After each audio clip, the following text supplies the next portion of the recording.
Bird coming to you live with another skip stream. Tonight we're going to be working on some Sanic. Even though I really do need to actually hit those goals and the sketch goal and the follower goal. So follower goal we're going to work on Monday, and sketch goal we're going to work on next Wednesday. So yeah, cool beans. All of the Shama Lama Ding Dong. And so what we're going to do what we're going to do is I'm going to do my normal social media promo, and then we're going to get this party started. Alrighty, let's rock. Also, if you're part of the co-host crew, please feel free to hit up the Discord. I'm not going to be on forever, unfortunately, because I am helping out with I am a commentator on a new podcast called Sketch Peeps.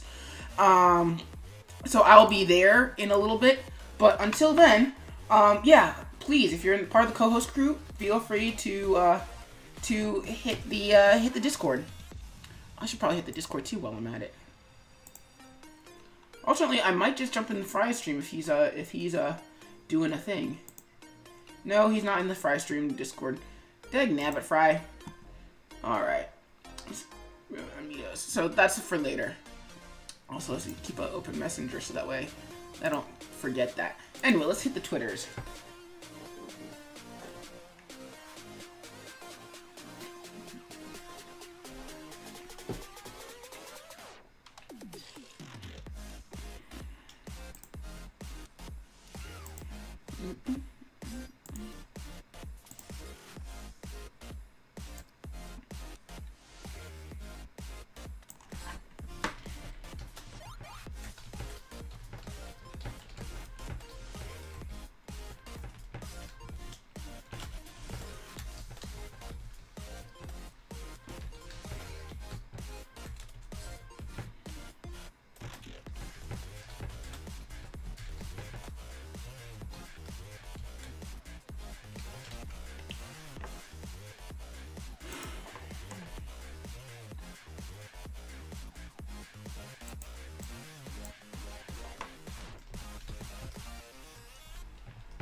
Coolio! Fry is now raiding for... Dang, Fry! Time for a Fry raid. Snap, diddly dap dap. Wow. Hey guys, welcome to the skip stream. I have no words right now because... Yeah, well, let me show you guys what I'm working on in the meantime while I'm still doing a social media promo. So, let's see. Drop frames. Oh, that's no bueno. So anyway, let me show you guys what I'm working on in the meantime to tide you over while I'm still doing some social media promo.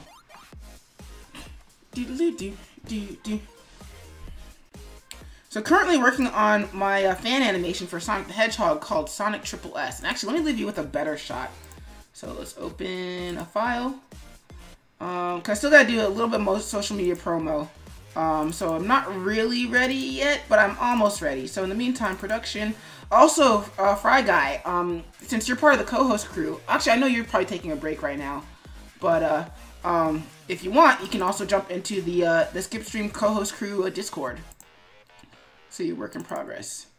And clean O2. That should be it. Yeah? That should be it. So how was the end of stream? Did you kill the god of death, Fry Guy? And of course it's taking forever to load because this is a really heavy file for Flash. Alright, there it is. Boop.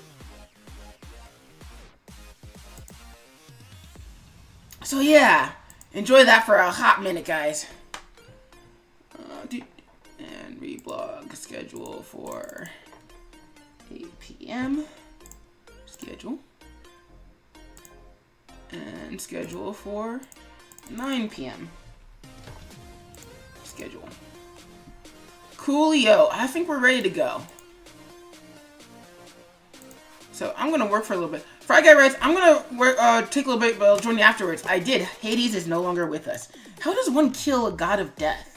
Although I remember catching the end of that fight, so I think you absorbed his soul. So he's not really dead, he's just stuck inside of you. Ew.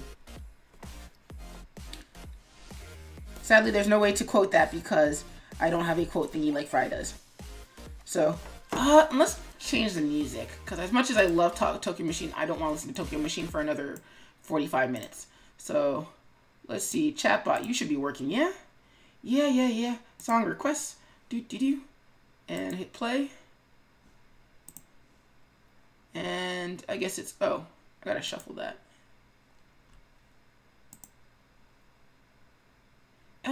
I need to get rid of that song. I don't like that song. I like this song, though. It's a little too chill for me, but it's all good. So what was I working on? So as you saw in that last shot, what I was working on is... So I'm busy making this sort of Sonic fan animation. Did I fix the... No, I didn't fix it. Okay, I didn't fix the background on that. But I'm working on the Sonic fan animation for a while now. And, like, I keep forgetting to finish it before some new piece of Sonic animation makes me look really, really bad. So, I decided I was going to get back onto that for the stream. Also because I don't feel like being really creative tonight. So, I decided I was going to work on that tonight. And actually, let me show you guys, before we even get into it all the way, let me show you what the rough looks like so far. And then we can get into actually working as soon as YouTube catches up with itself. Because I uploaded it to YouTube and I haven't really touched it since. Ooh. So how are you guys doing tonight? Any streamers from the Fry stream? Anybody stream? Because that'd be cool. Alright, so... Oh, wow. It's on the different thing. So this is further back. Wow. I've been putting out way too many videos. Alright, so where is it?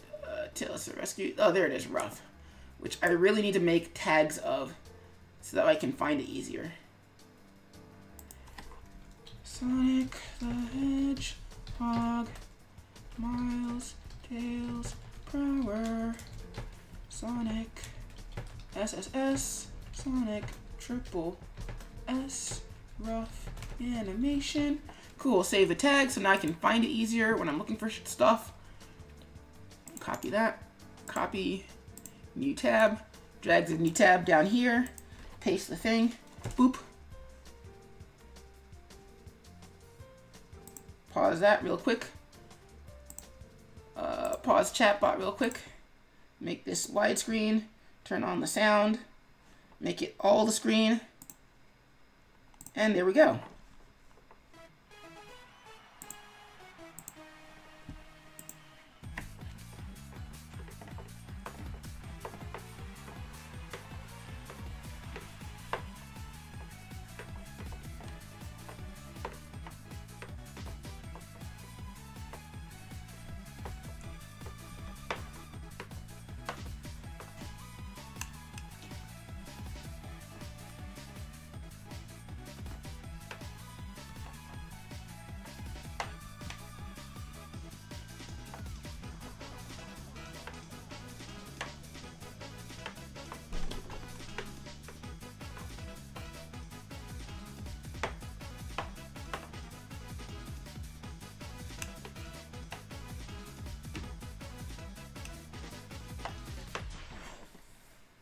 So that's the rough animation for Sonic Triple S.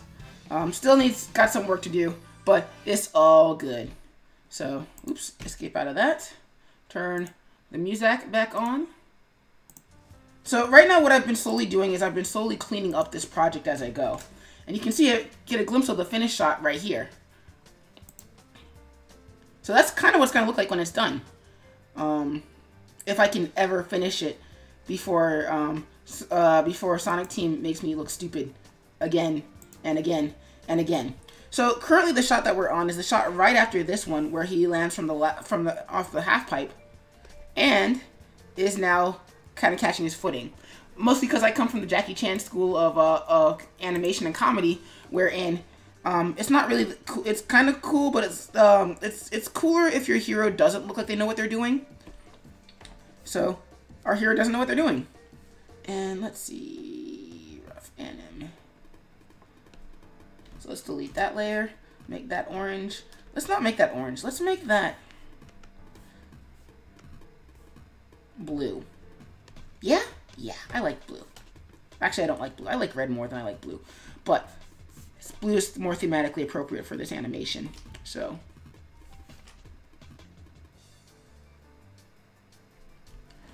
and let's zoom out a little bit. Ah, too much zoom.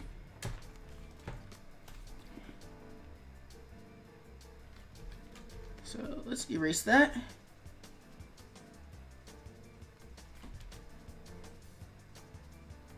So I'm coming to the conclusion that I'm more of a storyboard artist than I am an animator.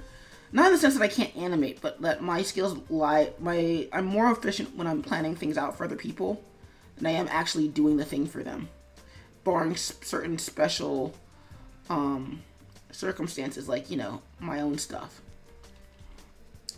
And so this is actually a project that's kind of borne that out. Like, everything went really quickly up until it was time to start cleaning things up. And I was just like, I hate cleaning up animation. But it is what it is, and it's got to be done. So let's do the thing. So how's everybody doing tonight, anyway? Me, I'm kind of feeling mad, which is why I'm doing cleanup. One of the things I don't like about cleanup is that it doesn't really require a lot of thought. It's kind of why you're hearing me talk so much, because I don't have to think about what I'm doing too much, and it's great. But I also don't like not having to think. It's just not a fun state for me. Like, my brain will start, like, pulling out ideas for things to say if I don't have anything to say at all. Let's tone that down a little bit.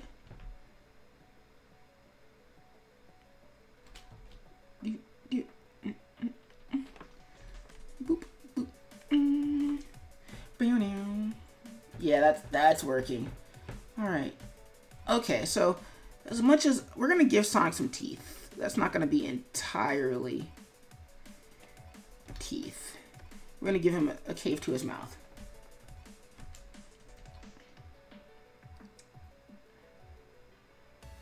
If I had to guess how I rough this out, I probably wasn't thinking too hard about consistency, and I probably just took the head and squashed it. Also, if you're probably wondering why I keep redrawing the same line over and over, Fry Guy writes, that makes sense. I have no idea what makes sense, but I'm glad it does. Meanwhile, Corky writes, hi, hi. Hey, Corky, welcome to the Skip stream. How are you doing tonight?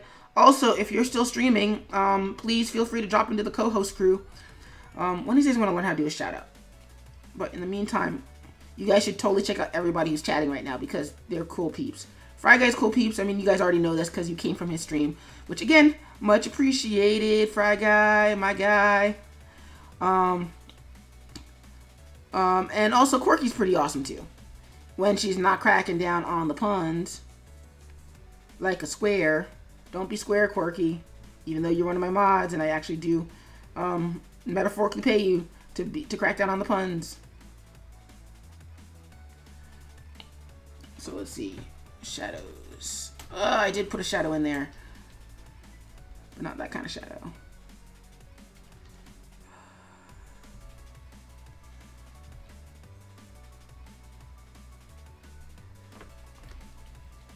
I don't like that. Do not like that line. I do not like it at all. What is my smoothing at? Okay, so my smoothing is at the normal that it should be, but it's just not smoothing, which is no bueno.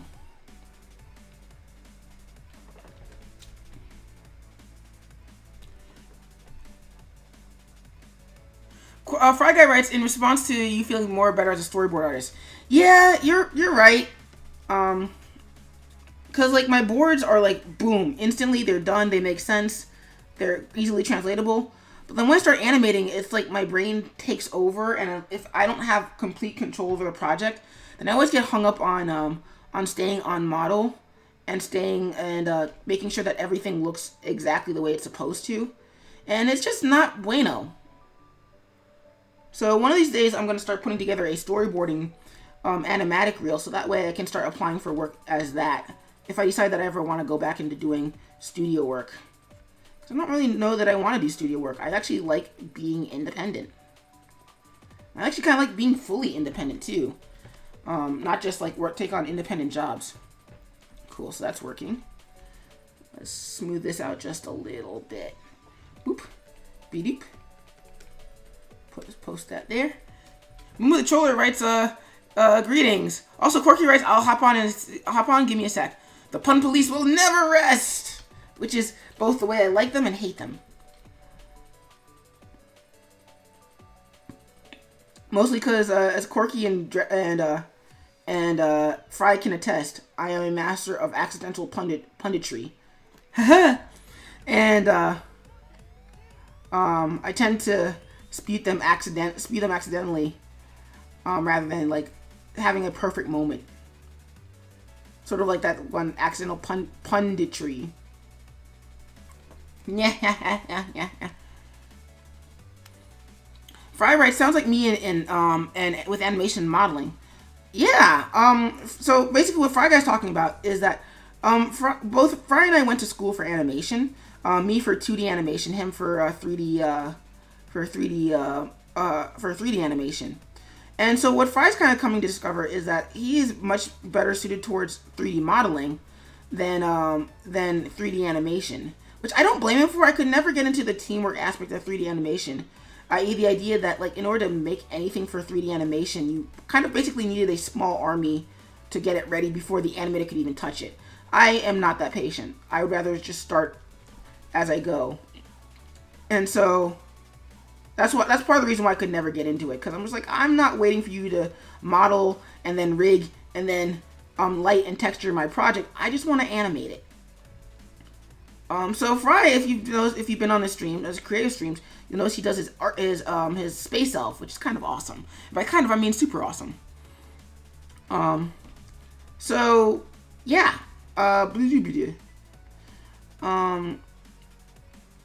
so yeah, Fry's space elf is pretty dang badass, and I think he's happier doing that. I mean, I can't speak for him, but I'm pretty sure he's happier doing that.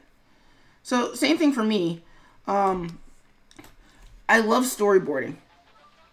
Ooh, I also love this mix of Cuphead. I also love rough animation too, but me and staying on model are not friends. I'm just not a thing. That's not a thing I like to do. So if I'm animating, I like it to be something where it's entirely my project and my process, but not really beholden to a model, like 100% to a model. Holy crap, please don't break Flash.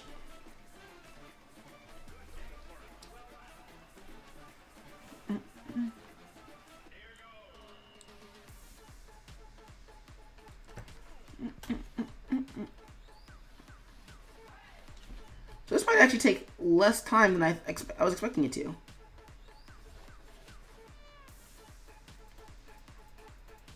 And I have to thank, admittedly, I have to thank Adobe Animate for this because the brush is a lot more buttery smooth than it was in Flash. Didn't initially like it, but I do now, so I'm not gonna complain.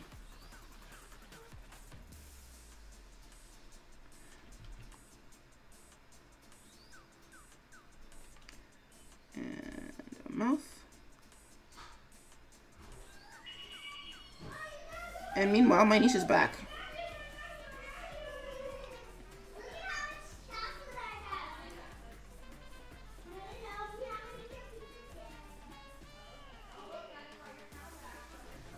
And boop.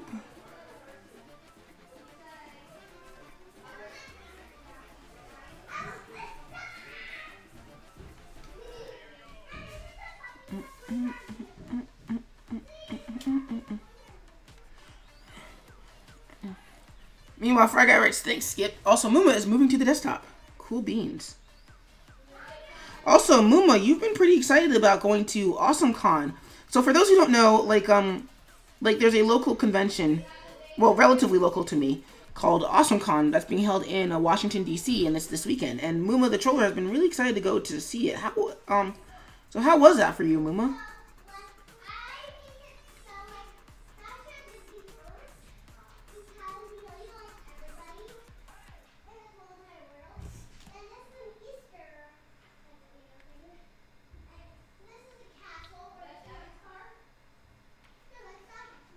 Oh, hey, some Sonic music. Sonic music is always good.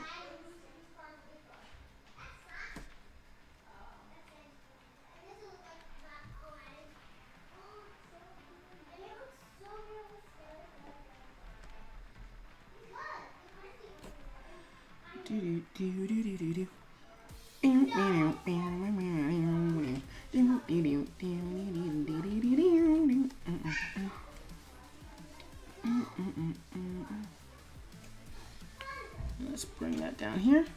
Sloopy doop.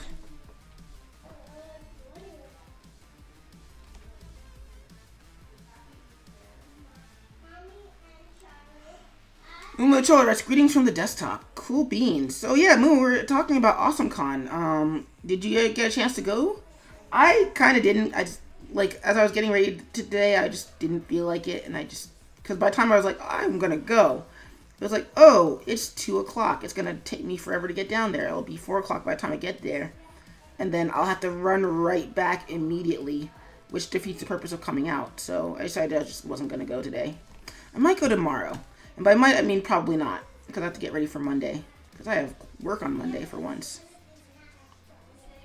Actually, I have work early on Monday, which is great.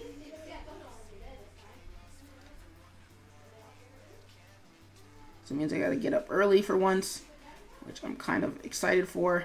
But more importantly, I get to get out of work early, which is even more exciting.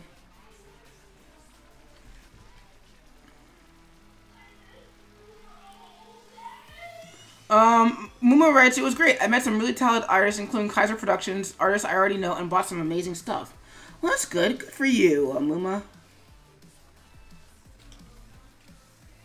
Hello. Hey, Quirky. Welcome to the Skip stream. How are you doing tonight? Are you still streaming? Yeah. Hey, Quirky stream. Yeah. How I good don't is think it? I can hear you because I have my headphones in, and I haven't figured out how to do a lot of things on stream. So basically, they're going to hear you talking to yourself. That's what you're saying. Yep. It's all bueno. So yeah, just a head... What? I say just a heads up, I'm going to be dipping out around 9:30ish to jump onto another call. So just an FYI for when that happens. Okay. Though you're kind of breaking up, so I can't hear all of the words you're saying. Well, it says my connection's pretty good, so I don't really know what's going on. Oh no. Because, oh well, it is what it is. But basically, I am going to be dipping out around 9. Ooh, I need to fix that foot, because that foot's not bueno. Alright. Yeah, I'm part of a, like one of my friends on YouTube, VT Animation. He's starting a sort of podcast slash, streaming thing with a bunch of his friends, and he's calling it Sketch Brew. And so it's every Saturday at 9-ish Eastern Standard Time.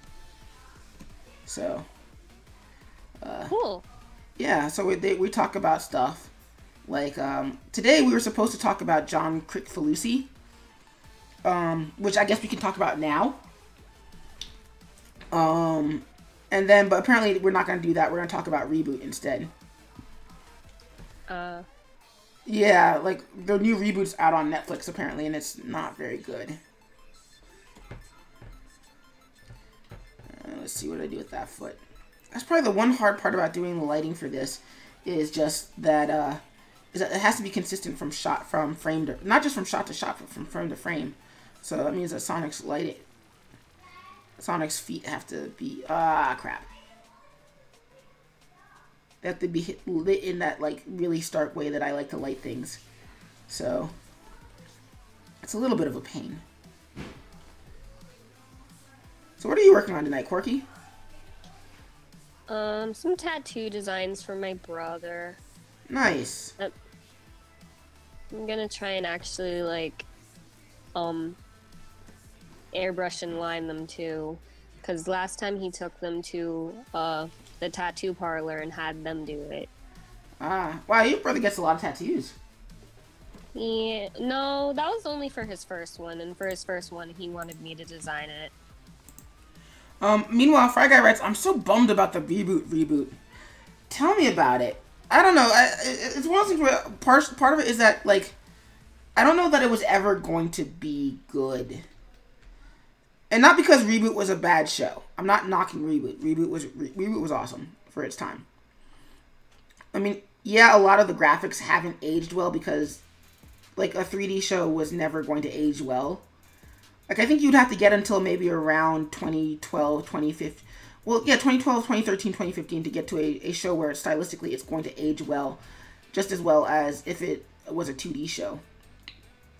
But, like, I feel like a Reboot was sort of this... It was a lightning in a bottle moment for that kind of animation. And so repeating it was never... I don't know, I say never. But I don't know that it was going to work out that great. I also don't think that making it, humanizing it, was something that needed to be done. Because I think that's the main bone of contention is just that. Because the original Reboot was just basically, they just turned it into Power Rangers into a computer or Superhuman Cyber Squad. Users as protagonists? What the fudge? Not my Reboot. It wasn't even gonna be good. Yeah. Also, though, funnily enough, Studio Trigger, the team behind Kill la Kill, is actually making their own Superhuman Cyber Squad anime. So, there's that, Fry, if you're interested. Like, it's just this idea of we need a human element to care about this. And I'm like, I don't need a human to care about this. Just make me like the characters. I'm drawing a cartoon hedgehog, and the bad guy is a human. Like, I don't need a human to empathize with a blue cartoon hedgehog. Or if Jastic were here, he would say I'd want to be one, but you know what I mean. But, and then also there's the fact that things can be human without really being human as long as, like, they have, like, a certain action to them. Mm-hmm. And they do a certain thing, and it's just like, that was really human, but not really being human. Like in this shot, Sonic tripping over his own feet. Human. Pretty much. I mean, you can't get a quadruped to trip over their own feet if they're... Actually, you can if not Doberman. What are those little tiny dogs? The weenie dogs or whatever? Oh, no, corgis. Like, corgis are adorable, but they're just like chihuahuas. Evolution was not their friend. And I don't care what you say about chihuahuas in the wild. No, you can punt chihuahuas. Evolution did not like them. In extreme cases, chihuahuas can be punted up to 20 meters. So no, I don't buy it when you say that. Oh yeah, chihuahuas serve a specific ecological niche. No, they were puntable. Muma writes, I forgot to mention that Kaiju got to look at my art and gave me critique in terms of placement of shadows. Well, that's good. I hope you thanked him for it. Because there's nothing more frustrating than when somebody asks for critique and then, you know, they ghost. I'm glad he was nice enough to give you a critique. So yeah, Chihuahuas. How do we get on Chihuahuas? Oh yeah, the humanization, anthropomorphization of the animals. Like, I don't need humans in my Transformers. I don't need humans in my Sonic. I probably don't need humans in my Detective Pikachu. I don't probably need my Detective Pikachu to have an actual voice either. You don't need humans in Transformers either. Yeah. Like, why is Detective Pikachu a thing? I have no idea. I think somebody was just like, hey, let's just do something like Professor Layton and get really popular. And anything when you slap Pikachu on it, that'll probably sell, right? Well, I'm totally down for an actual Detective Pikachu. Like, they did that with, like, Mystery Dungeon is like has no humans, and I'm cool with that. I'm just like, why does he talk? Wait, he talks? Yeah, the big selling point of Detective Pikachu, besides being a Pikachu and a Deerstalker, is that he talks. That's gonna be so weird. You can check out the trailers online. He talks in a lot of them. I'm lazy. I haven't looked at any of the trailers.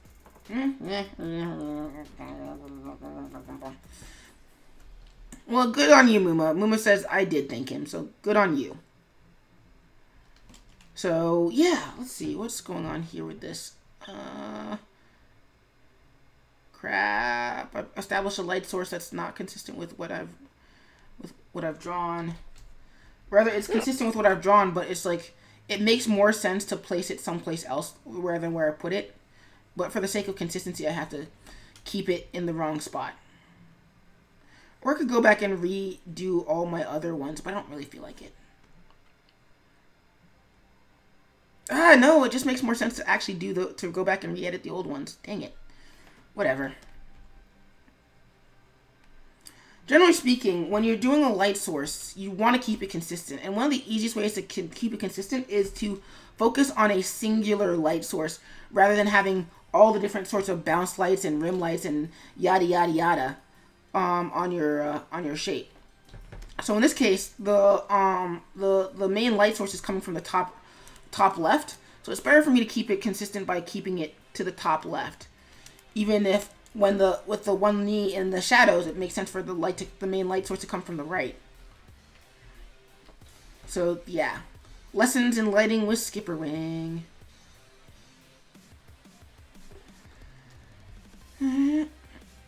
So yeah, I remember I had a cousin who wanted me to design a tattoo for him. Never went through with it. I always wondered why. I've never asked him about it though. But I think part of that has to do with the fact that, like, every art form is a career. And I think that extends to tattoo design too. Like, yeah, you don't just ask an illustrator to design a tattoo for you because they have to be familiar with how the process of the tattoo getting on your body is gonna work. And I have a feeling that was not, like, my design was not bueno for my cousin. So, also, I think he kind of forgot about it. And by the time I think now he's married with a wife and child, and so, probably not going to ever get it. But still, I don't know. I kind of want to know why he didn't get it. But then again, my drawing skills back then were not as great as they are now. Which is funny because I'm going to be saying that again in 10 years when I'm discussing something else that I'm working on. But, it's how it goes. Like, when I bring back the Crimson Fly, which for those who don't know is my animated webcomic, then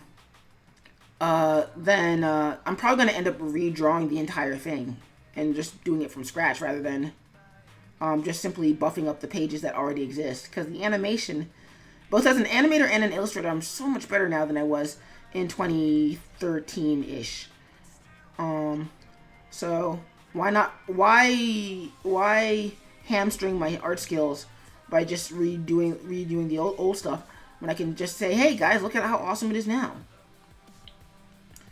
But the only thing stopping me from sort of rebooting it now is just I don't know how to do the HTML5 stuff, and that's the main thrust of the comic. So until I learn how to do that, and by that I mean actually learn it, I don't just mean hire somebody, because I don't want to pull a channel awesome, nor do I want to get to a point where the comic has to revert to a more traditional format because the programmer has decided to move on.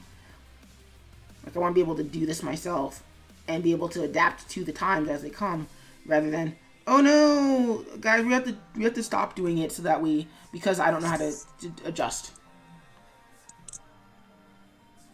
All right, so Flash animates being weird, which means I should probably save. Save.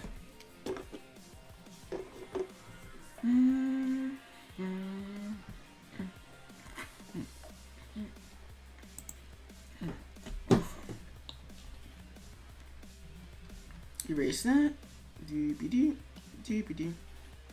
Do another nose. In hindsight, I probably should have made Sonic's head a puppet rather than redraw it every time. But I didn't really know that I wanted to do that, so I'm just keeping it as is and as a redrawable. Plus, redrawing it makes me better at drawing it, as opposed to with the puppet where I'm just moving it and hoping nothing breaks.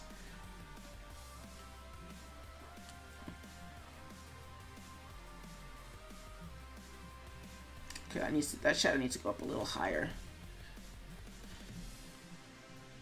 for consistency's sake. Boop. There we go.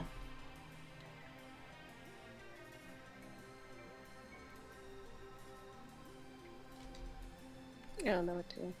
Meh? Too many frames because it's already on ones. And I'm using the eraser when I shouldn't be. It's not a smile. There we go. Now let's turn off onion skin again.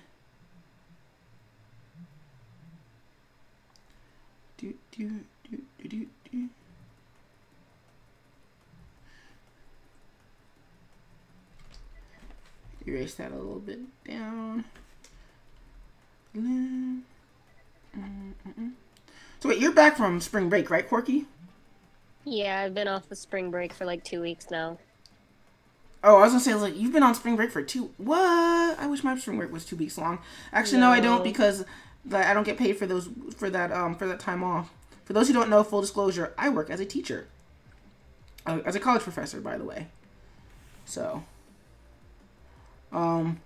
yeah, so back from spring break. So wait, what classes are you taking this quarter? This quarter? Yep. What is it? For this semester, I think I was taking... I'm terrible. I don't even know my own classes. That's kind of important. Don't you, like, have homework? Yes, I have homework and I do my homework, but I just don't know what classes I have. So you're doing homework for classes that you don't know about.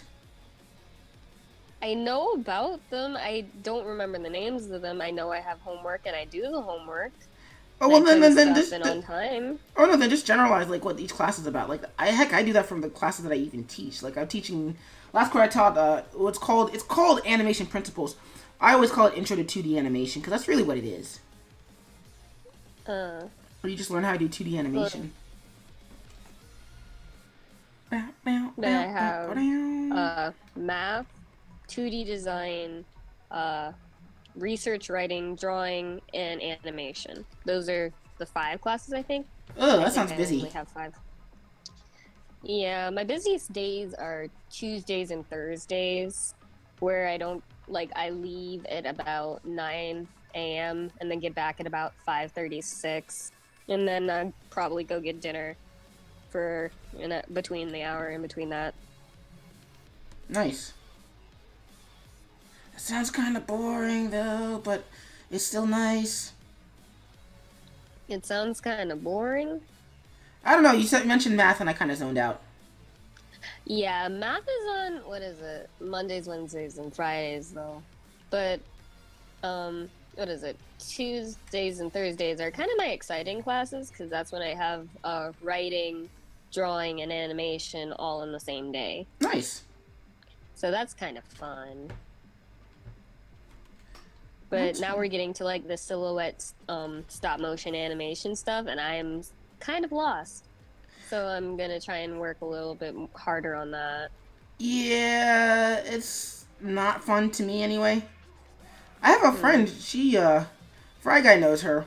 Her thing was stop motion. But, like, it's for a reason. Because, it's like, stop motion is just not, yeah. Yeah, there we go. That actually, that smears out a little bit better. And actually, let's make that smear out a little bit better, too. That's the thing with the roughs. You can't just leave them as is. You have to sort of improve upon them. So I have this one where I smeared it, but the smear doesn't really work with the illustration. So it was better to sort of redraw it.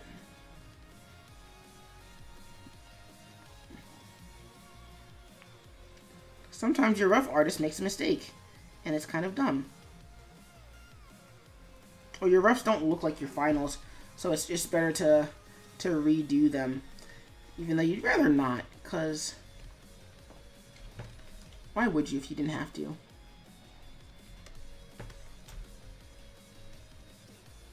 And give him a shadow, a chin shadow, even though he's got no neck, which is kind of weird to me. I know that will never stop being weird to me that Mario and Sonic have no necks. Or in the case of Luigi, has no chin. Like, to hide the fact that Luigi has no... Like, to hide the fact that Luigi has a neck, he has no chin. It's kind of weird. Like, yeah, that is kind of weird. Like, it's not as apparent in 3D as it is in 2D, where it's like, oh, that's not his chin, that's his lower lip.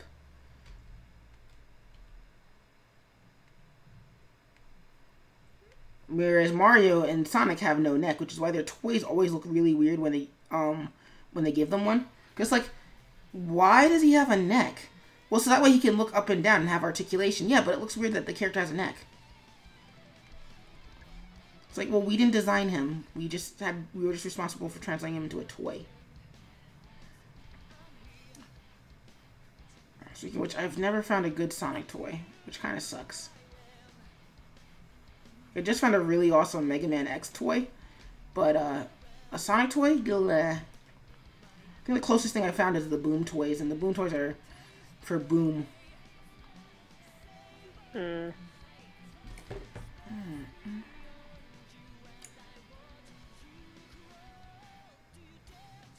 for those who want to know, the game Sonic Boom Rise of Lyric kind of ruined Boom for me.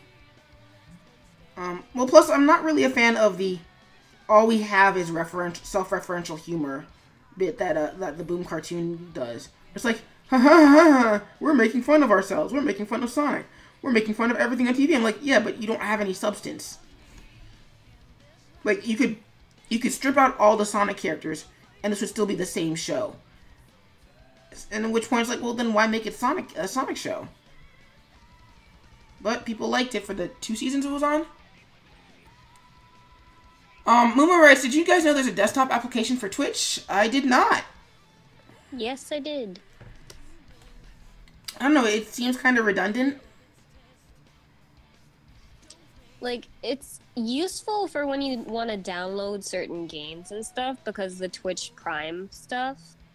And then it's just like, hey, if you want to get this game or the game code for this and play it, then download the desktop app thingy. I guess?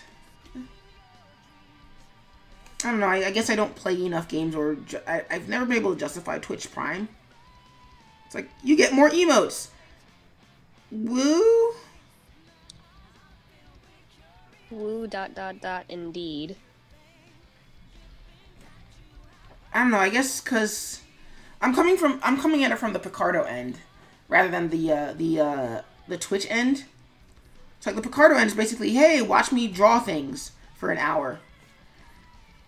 Whereas the Twitch angle is basically, hey, here's all the things you can do whilst the person is streaming.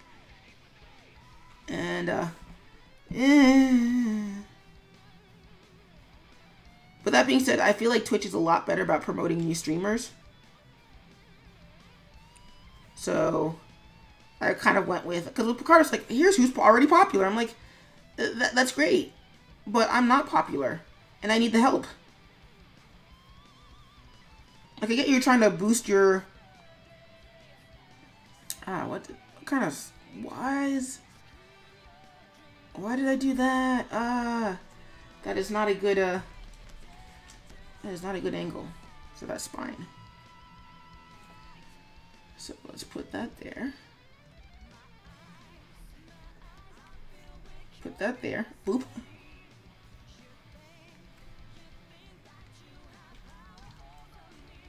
But then again, I think part of the reason why Twitch is the way it is because it's trying to be a little bit bigger than Picardo. With Picardo's just like, hey, you're here if you're here. If you're not here, that's okay. Yeah.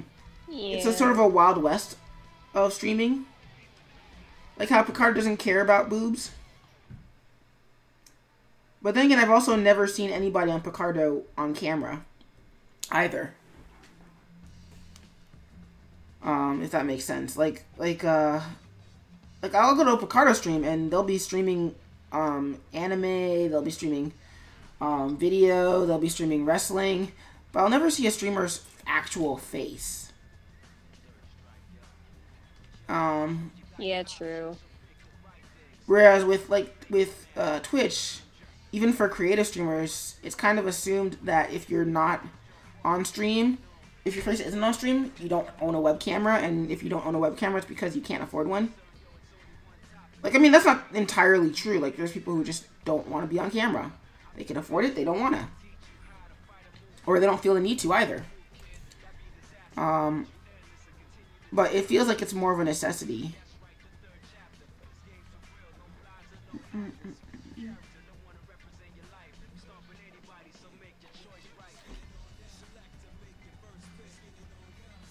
And here I thought it would be going fast. It's funny because this is going faster than I thought it would, but it's still going slow by the standards. This is why I don't like cleanup. It feels like I'm going fast for my kind of cleanup, but it's still very slow.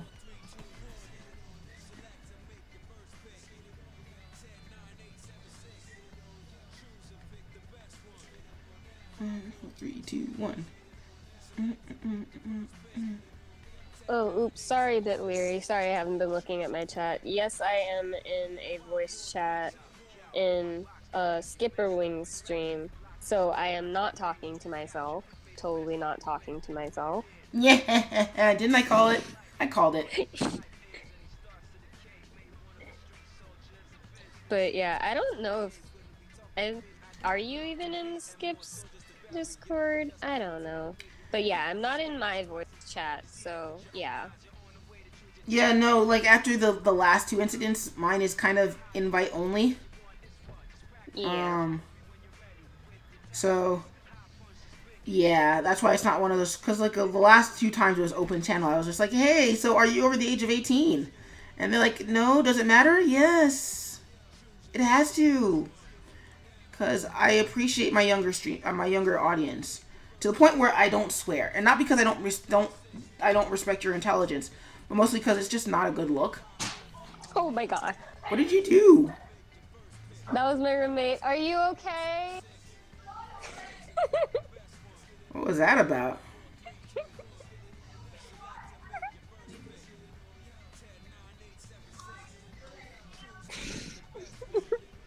I shouldn't be laughing at her. What did she do? She slammed. She slammed the cabinet. She's just in a really good mood right now and has kind of hurt herself several times because of it. She jumped off a table earlier. Why? I don't know. I can't understand other people's thought process enough when they do stuff like that. Yes, they are okay. That's working so far. Let's You're save. not dead. Well, that's important, and that's good. You choked on ibuprofen?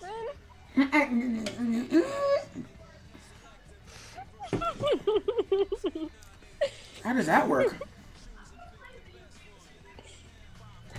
Okay. You do that. I almost snorted my Coke.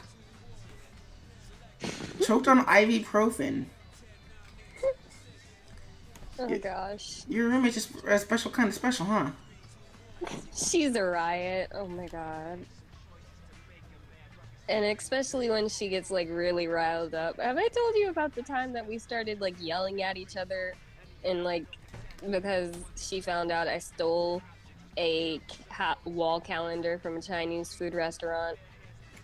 No, I don't remember this story at all. So yeah, that happened. Okay. What is that? That was my roommate. Like, that doesn't even sound like pterodactyl noises. That's like banshee noises. I think her soul is leaving her body. It's fine. She should probably see a doctor for that. This is why I kind of try and stream when she's calm. But she got really riled up this weekend because she had a really nice weekend. And then, like, the boy that she liked, she's having boy trouble. That sounds fun. And by fun, I mean not at all. I don't miss it at all. We're almost... she's almost 20, and Jesus, she's still like this. Will it ever change? Will humans ever change? Sure. When they're dead. When they're dead. That seems weird. Your roommate seems very strange. Then again, I am almost 10 years older than... I'm probably almost 10 years older than your roommate. Actually, if she's almost 20, then I am exactly 10 years older than your roommate. Yes. Did you just throw your phone?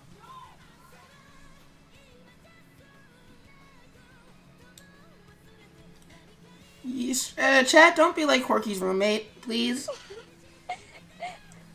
There is an example here. Don't be like my roommate. So, yeah.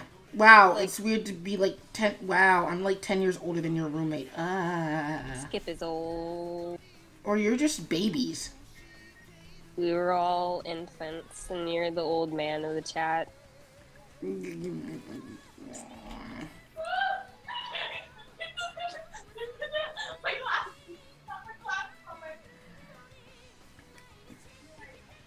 Yeah. You need to get your... I shouldn't be panicking this much. You fucking kissed me last night. I fucking missed me. I'm gonna throw up. I'm gonna pee myself. I'm gonna shit my pants. You're on recording. You know this, right? Not only that, but we can hear her too. Are you sure you're okay? Are you sure? Why is he still standing? A lot of people can hear you right now. You can't hear me. I hope the fuck not. Oh my god. Does she know that I can hear her? I told her she doesn't care, I think. That's... She's too overexcited right now. Oh my god. I don't know what to do. I told you I can't help you. I just don't want to be responsible for whatever your roommate does.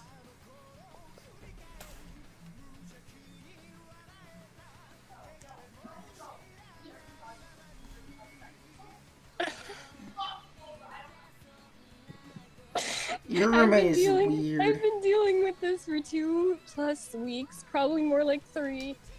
Oh my goodness. This is really funny, but at the same time, this is... I don't remember hormones ever being this bad when I was your age.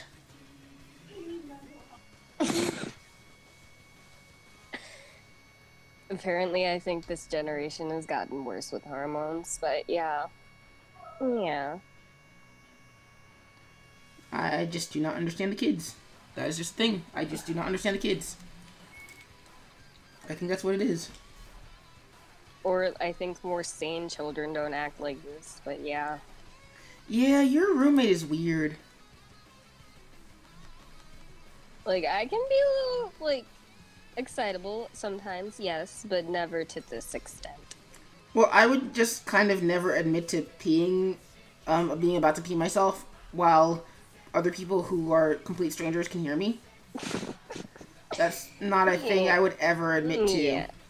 I don't remember ever not... Yeah. Yeah. Your And then roommate is... also, what is it? I think this generation does, like, say a lot of stuff out in public / do things that are, like, a lot of people don't really think about doing or would usually do. Yeah. Like, a lot of people admit to even liking Dragon Ball Super, and I don't understand it. all of my friends. But then it's just like, even my little sister, she'll like say something and me and my mom will turn around and it's just like, why would you say that out in public? Well, you've been on my stream and you've heard my niece call for her mother to wipe her. I mean, granted, she's at that age where, you know, wiping and all that jazz. But still, Yeah, that's kind of acceptable because, like, your niece is still, like, learning the difference between, like, okay, this is okay to say, this isn't okay to say. Mm-hmm. But, like, my sister is, like, 2 years younger than me. Mm-hmm. So, are you... On an unrelated note, I'm going to take a quick standing break. See you guys in like 3 seconds. Oof. Standing break. I'm not actually going to go anywhere this time because I don't really need to. I Ask just for need to Morgan stretch. Freeman's help. See, sadly, Fry's not here on the stream because Fry can do a Morgan Freeman impression. I can't. My voice is too high. And I don't have my ukulele to distract chat. Oh, dang it. Well, also, you're streaming too, aren't you? Well, yeah. But I think my followers and people watching would like to hear me, like, music stream again, so... Yeah, if I didn't suck at harmonica, I'd do it myself, but... Oh, man, I just really did need to get up and stretch. Man, that is a lot of frames being dropped tonight. That is really weird. Oy, oy, oy. Actually, oh, no, can't sleep in my jacket. Tell you what, Corky, distract him for like 3 seconds longer. Distraction. Yeah? Has anybody ever had a cotton candy Faygo? They are the most sugary drink that you will ever have. I think I actually got sick of sugar by drinking one because I drank it and I think I felt my teeth cracking from the amount of sugar that I had intaked. Yeah, it's amazing.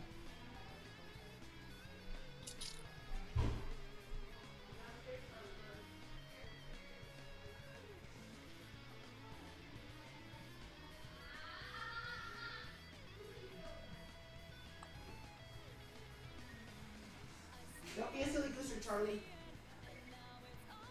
This is not the end of the show. Bum, bum, Alright, bum. I am back. Kitties. Yay! Oi. Skipper's return. Yeah, I had to get I a sweater tried because it's to- starting to get hot. Or I get tried cold. to come up with a weird distraction. It wasn't good enough. As long as and you... my laptop. Did your laptop just die? No, it didn't die. I plugged in my iPad so I could charge it so I could keep looking at my chat. And it's importing photos now. That sounds yeah. no bueno. I need to finish this animation. Although, actually, what I could do is I could just release the rough online and see what people say. People would probably still like it anyway. Like, the rough is actually uploaded to the YouTubes. Oh, there. It works. Okay, there we go.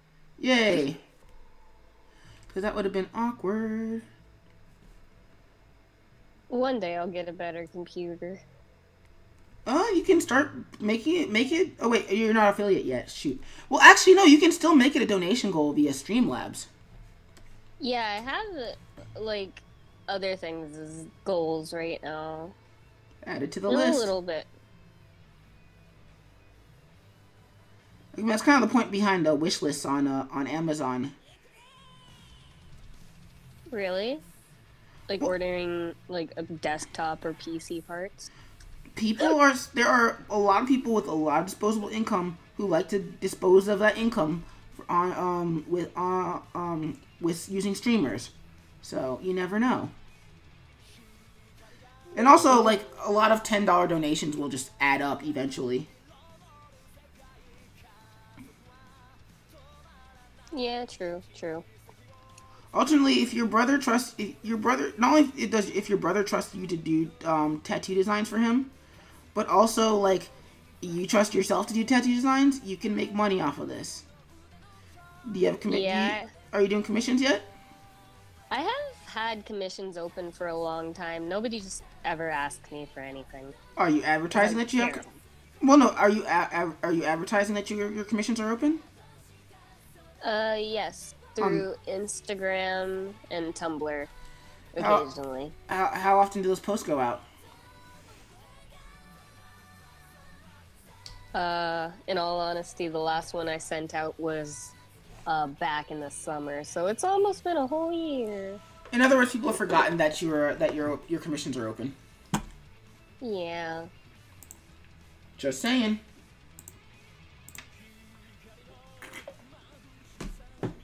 Also, I'm terrible at advocating for myself, so I'm probably gonna forget to put like a commission thing out.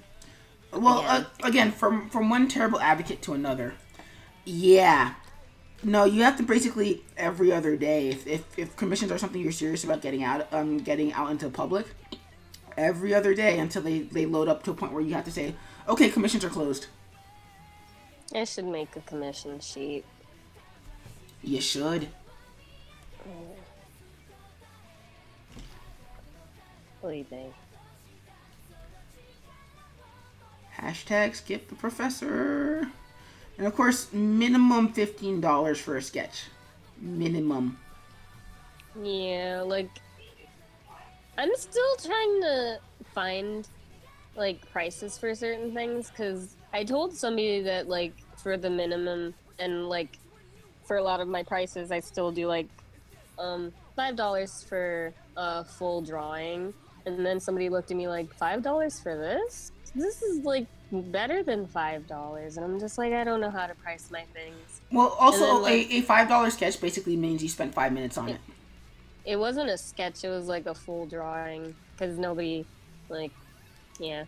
How long did you spend on the drawing?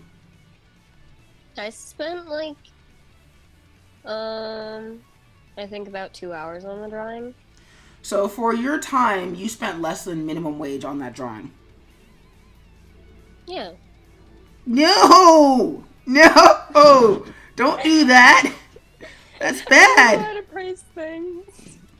Well, that's why I say minimum $15 for a sketch, because maybe about $2, like at 2 hour, at an hour, like it maybe for a decently sized sketch, like I would say, you say you spend 2 hours at most on a sketch, then at least you spent somewhere between $6.50 and $7 for your time. The way you have to price it is basically in the amount of time that you spent working on the drawing or illustration. What other ways could you have been making money instead? Because you have to think of it not just in terms of time that you will never get back, but in terms of time that could have been spent doing something else instead. That gets you over the hurdle of, oh no, I don't think I'm worth it. It's like, okay, well, don't think of it in terms of like how good you are. Think of it in terms of, well, could I have, like, I mean, heck, the most degrading, the currently most demeaning version. I don't mean, and for the people I'm about to insult accidentally, or by accident, intentionally, but you know what I mean.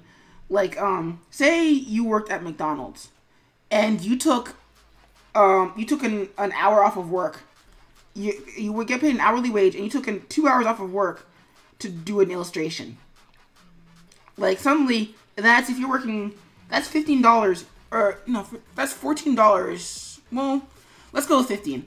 That's $15 if you're working if minimum wage is $7.50. That's $15 you just lost. If that makes sense.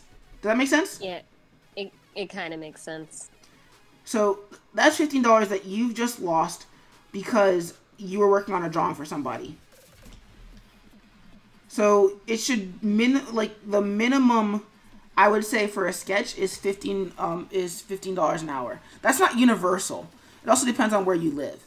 But that's the general idea of it. And of course it's only supposed to improve / increase as you get older and you get better at drawing. Simply because you'll be better at drawing and your time will be worth more. But yeah, I think you DM'd me before and I've kind of like not been able to respond to them because busy life is busy. Also on the flip side, you're not one of my students, so i.e. you don't pay me to dispense advice, so no offense, you kind of go down a little bit lower on the priorities tree. If that makes sense. Yeah, that's fine. I mean, it can go in the other direction too. Like, there's days where I will miss my stream and I'm like, yeah, I'm missing my stream tonight because outside of, let me see, I think my 2 subscribers are Melly Bear and Gabe's Cheshire. And aside from them, nobody else is paying me to do this. So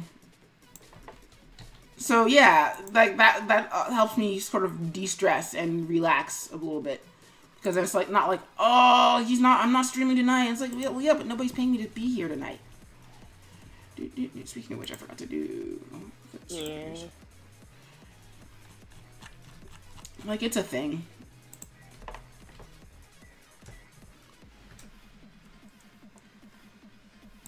So yeah, no, I feel very strongly about it. Mostly, not just because, like, I like you, Corky. I want to see you succeed. Also, say you get to be as good as me, if you're not already. And that's subjective. So for all either of us knows, you are as good as me. But anyway, say you're as good as me, and you're still charging $5 per illustration.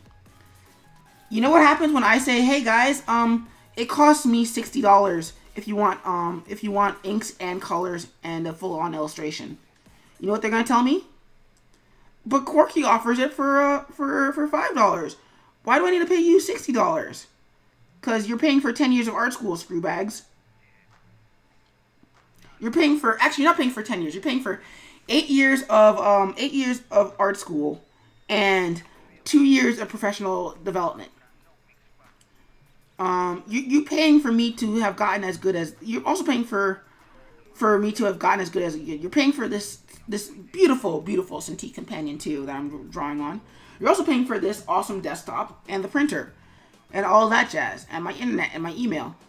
But yeah, you go pay Corky $5, which is very infuriating. So yeah, I need you to also charge, not just out of a paternal sort of, yeah, Corky, you should feel good about yourself.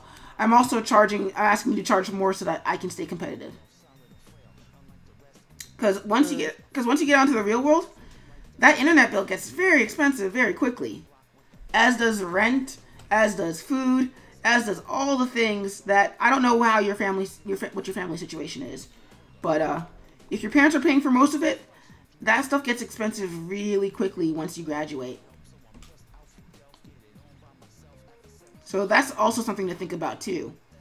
Is not just where else would you be spending the time to earn money, but also what will that money be buying you too? What I also suggest is don't just listen to me. Go find some of your favorite artists and see what they charge for commissions. Yeah, and that means even looking at the pros who are working at Marvel and DC, or people in Japan who are doing their own thing, and yada yada yada. Because then you can get an idea of what it's like. What you should be charging. Also, ask your professors too, because I guarantee you, if they're worth their salt, they've either worked freelance before, or they're currently working freelance now, and they can give you an idea of where to start with your rates. But you gotta start charging rates. Yeah, I know. I just made you feel uncomfortable and stuff because you don't want to have to do it, but you have to do it. Trust the skip. Can I just ask them to pay what they think that the art is worth, or is that even a worse idea? That's a worse idea, because say they have somebody that they like, and that person charges $15 for a print, like an art print. Like, so say like one of my skip stream drawings, I charge $15 for it because I charge $15 for the print. Say that person comes to you afterwards and says, Skip charges $15 for his print, but his commissions are like $60, but I just buy the print, so I guess yours is just worth the print. Whereas you know for a fact that your stuff is worth like 60 and 30 and something dollars, but they don't know what it's worth. So yeah, no, don't do that. Don't ask them to pay what it's worth, because they're not going. Because unless it's a loyal fan or it's somebody who's worked in the industry, they're going to lowball you. I should probably save this. You should. I should too.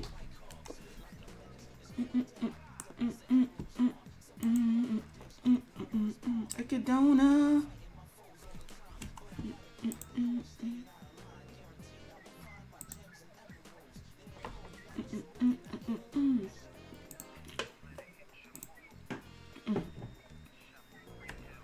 See, Doombot agrees with me.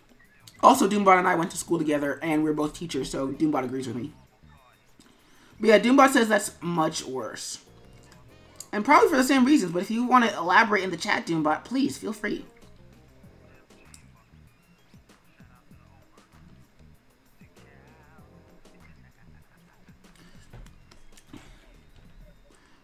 I mean, for example, hey, Corky.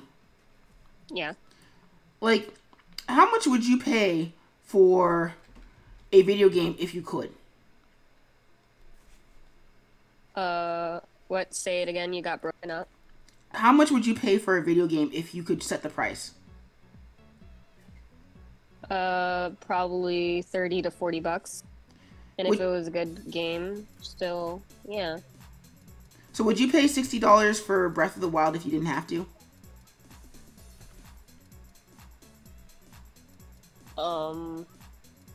I'd probably lower it and probably say 50 though.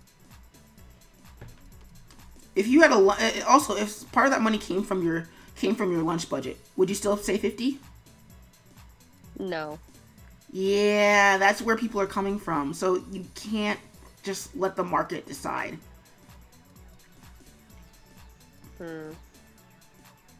It sucks, but it's true. You have to put in the work to decide what your artwork is worth.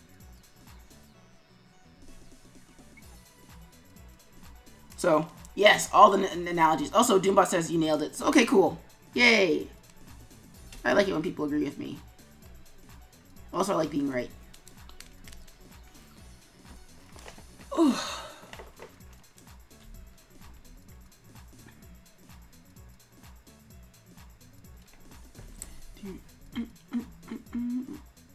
And that really goes for any sort of creative field. Because, like we were saying earlier when we were talking about storyboarding versus animation, where it has to be a career, it's the same thing with your art. If you don't care about it, nobody else will.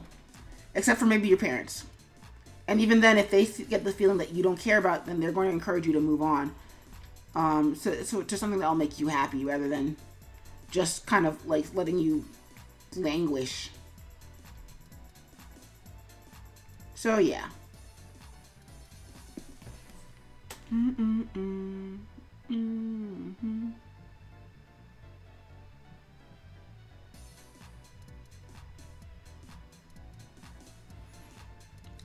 Doombot writes, but what I would recommend is that you grin and bear it and set a rate for a client based on time, program used, level of detail. And then you can use that as a base so you can feel comfortable charging others a similar rate. And if they want to pay you hourly, know your worth and stick to your rate.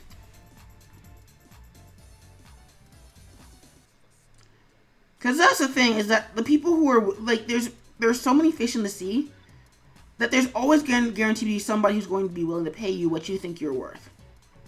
There's always somebody out there who's willing to pay you what you think you are worth. And anybody who's not really willing to meet that is probably not somebody you want as a client anyway.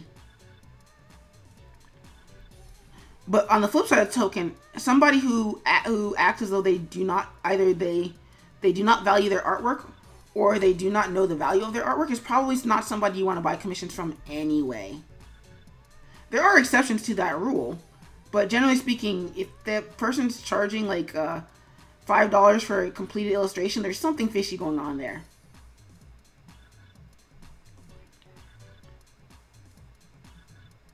And no, we're not telling you to highball it so that we can lowball you. We're telling you to highball it so that way we can also highball it too.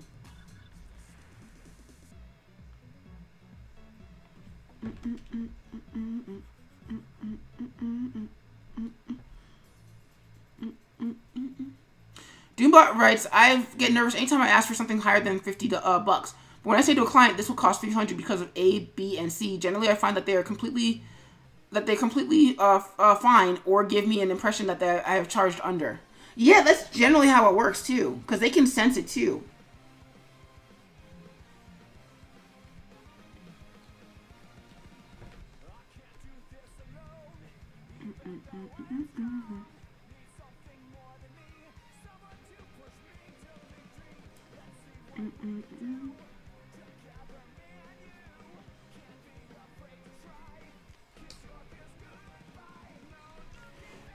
There we go. Whoop.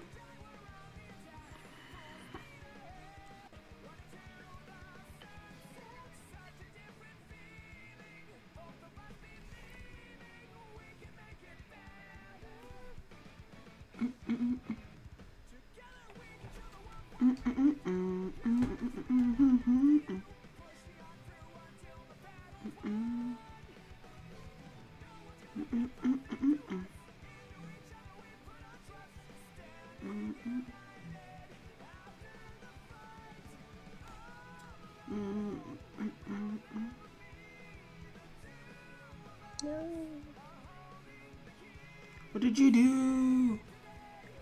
I scrolled past it and then it glitched out and then it like scrolled to the edge of the screen. It's back now.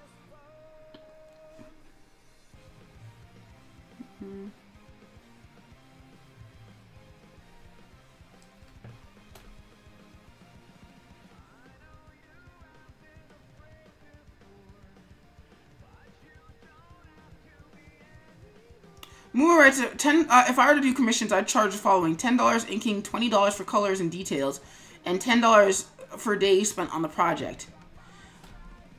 I think that's a fine list. I would bring that up a little bit more. Again, like I said, minimum $15 for a sketch.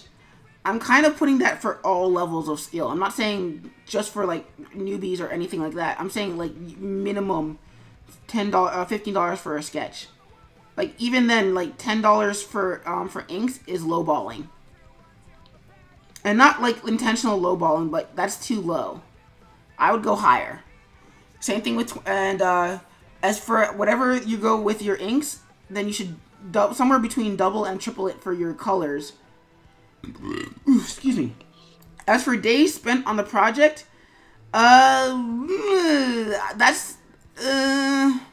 that's a little too nebulous of a term for usage. Mostly because when you're going by time scale, you generally speaking want to go by as accurate a time scale as you can manage. And days is too nebulous because unless you're implying that you're spending 24 hours on a project, which you're not. You're physically incapable of spending 24 hours straight on an entire project. That's just not physically possible. Yeah, I would go a little bit more accurate with your time scale, Muma, rather than going for the days, because days is a little too vague. And by day I mean like unless you're spending 24 hours, and by 24 hours I straight up mean you are not eating, you are not sleeping, you are not showering, you are not doing your hygiene, you are sitting in front of a computer for 24 hours a day. It's too broad of a time scale because you can't spend an full day on working on it. So I would go with hours rather than going with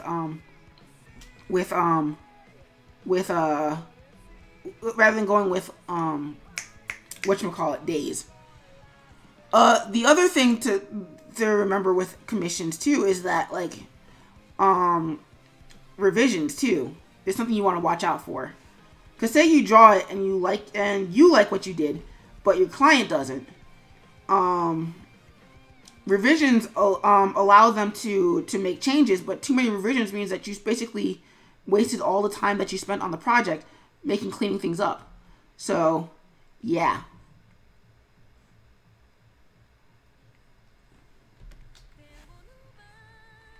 Oh, this is a complicated topic. Dang it, Corky. Made everything get all complicated and stuff. I'm sorry. No, you're not. But no, it's a good topic to get into because it's a topic that even outside of the arts we have trouble talking about. Like we live in entire fields where nobody knows how much anybody else is making. And so it makes it hard to sort of negotiate prices because it's like, wait, your internship pays you? Mine doesn't. It's like, how do you stay here? Oh, I work 3 other extra jobs. It's like, that's a red flag if your internship doesn't pay you. Maybe back in the 50s or the 60s, that was fine. But now in 2018, no, it's not cool if your internship does not pay you.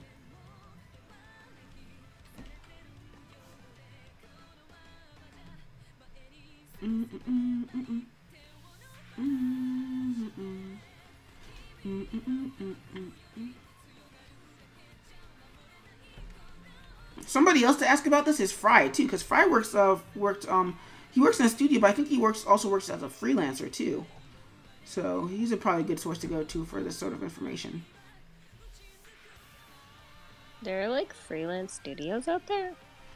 So not so much studios as the studios will hire freelancers to work on projects.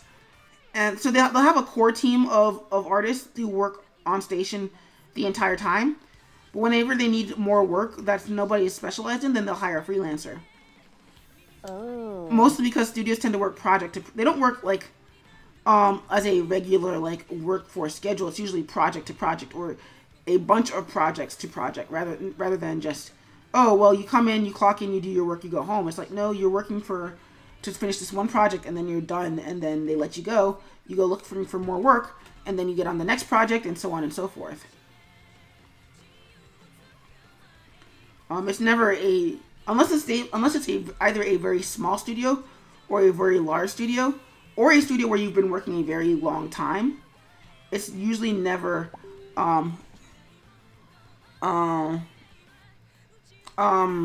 it's usually you're usually working from project to project. So that's even why it's even more important to know what your rate is and should be, because they're going to ask you. And they might ask you to go higher. They might ask you to go. If they're a good studio, they'll ask you. They'll pay you what you're worth based off your stuff. But on that note, Corky, I got a dip. So I will catch you laters. All right. Have a good stream, and I will see you on the next one. Bye. Bye, Skip.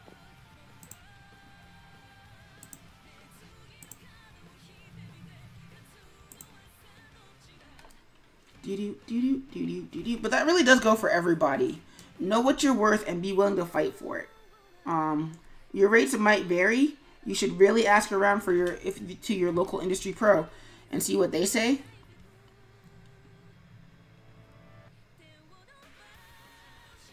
Ooh, that's gonna need an in-between.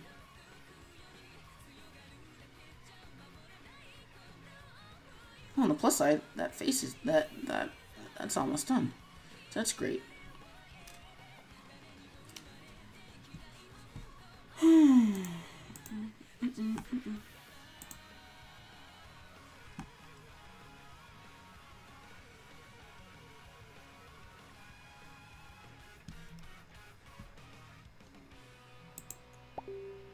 There we go. There's a song for everybody. Just some nice. Oops, I was Corky doing their thing.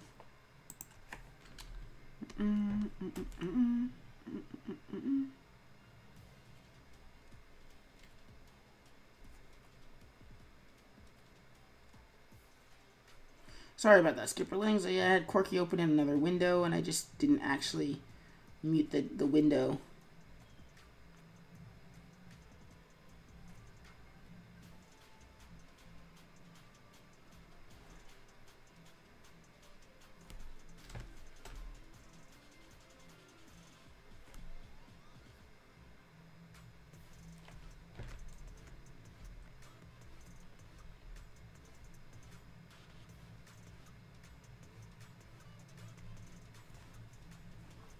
Oh, this is a smear. Really? Okay, so that's no bueno. So what we're going to do is we're going to go in here. We're going to tweak this a little bit.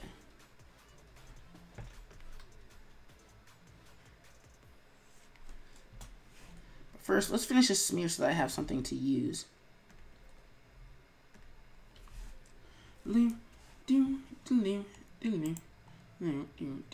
Whimsy writes, Doombot writes, unless you need the internship course credit to graduate. Yeah.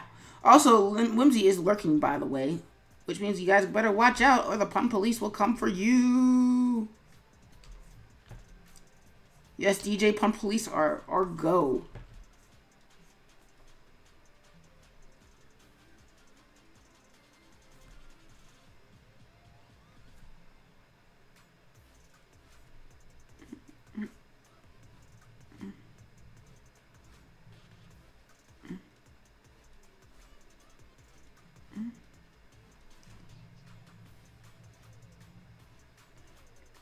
So that smear is really cool, but I don't like it because there's no lead into it.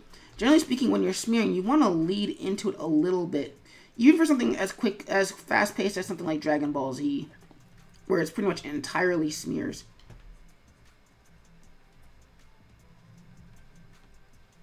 This is entirely smears during their fight sequences, but you get what I'm saying. There's no lead into this smear, so I don't like it. Which means I'm going to have to go back in and reanimate it.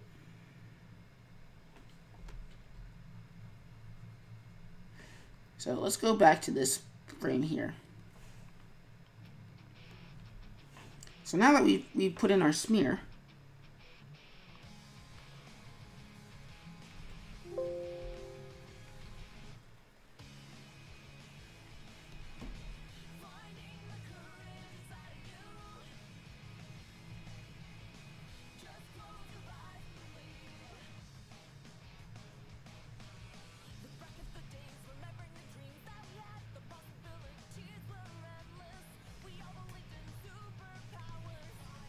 so let's see what that looks like.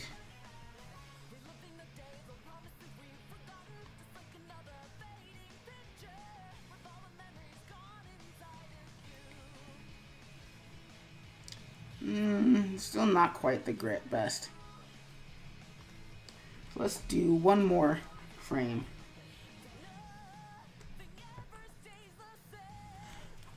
Whimsy writes, I can't hear any music. Wait, has there been no music so far?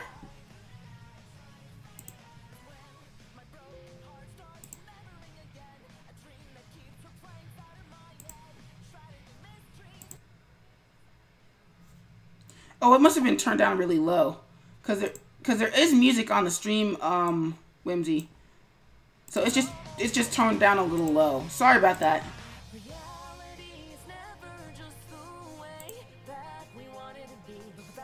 But I actually have to turn it down because I can't hear myself talk. So let me turn it down just a little bit. So hopefully that should still be audible. I know there's music. I just muted it myself temporarily and it's going. But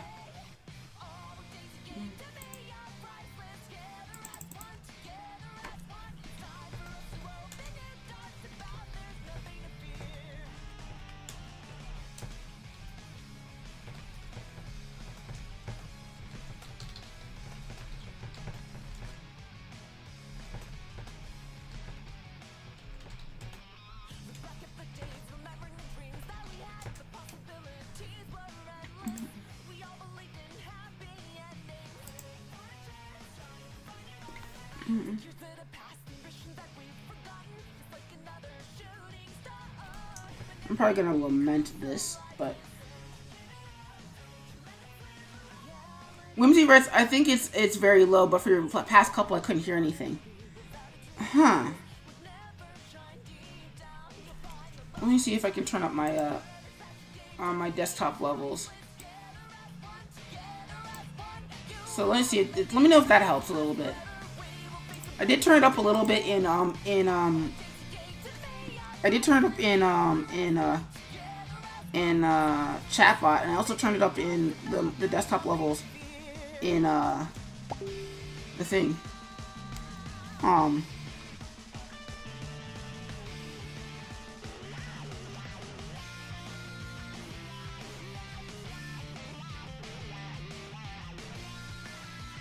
So hopefully that should be audible now.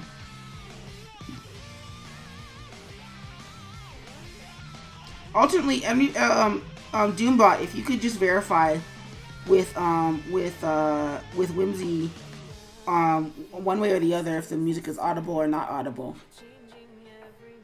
Yeah, there we go. That's a lot better. It's actually not as good as I would like it to be, because it really should be an entirely new frame here rather than just the one hand. But it is what it is.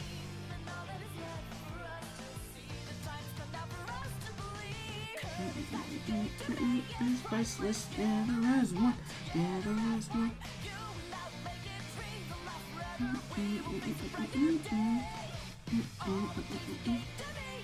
Whimsy Rice, I can hear it now. Okay, it's cool. So we adjusted levels in chatbot and in on Streamlabs OBS. So hopefully that's just a one-off issue. So what are you up to tonight, Whimsy?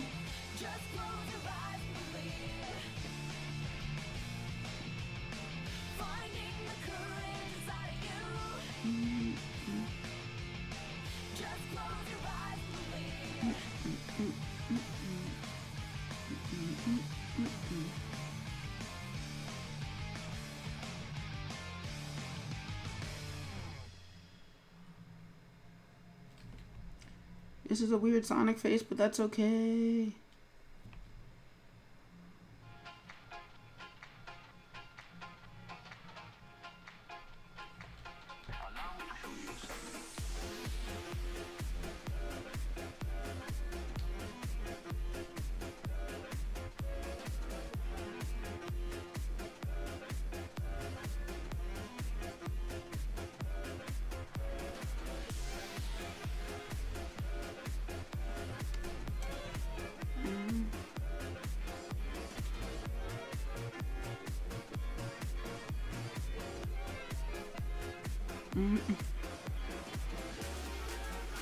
Huh, so that was weird.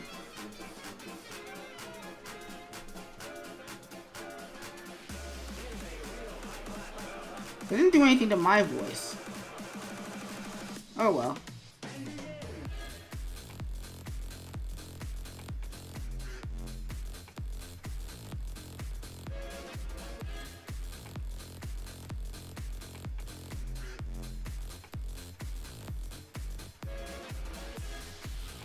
And 2 more frames, and then the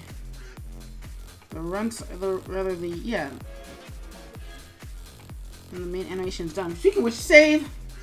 Yeah, if you're working on something tonight and you haven't saved, please save now. It's important. It'll make me feel good.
Why did I rough this out without any ears?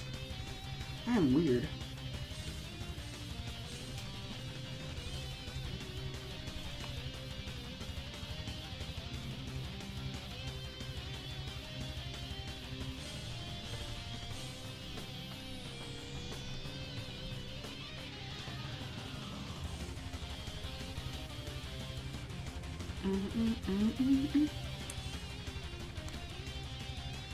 Whimsy Rice just finished printing finished binging a series of unfortunate events, which I figured they would not have the last part up now. Just leaving people in sense unless you read the books beforehand like I did, and I'm recording an overlay.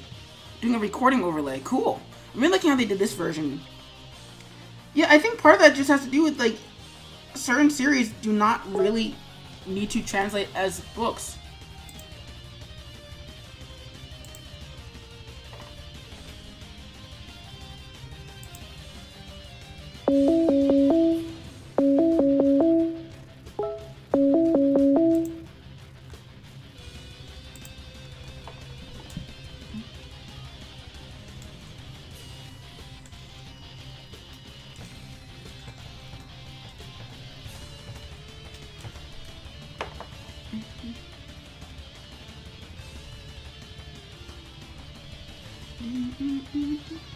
But yeah, like, I think certain series are just do not work as a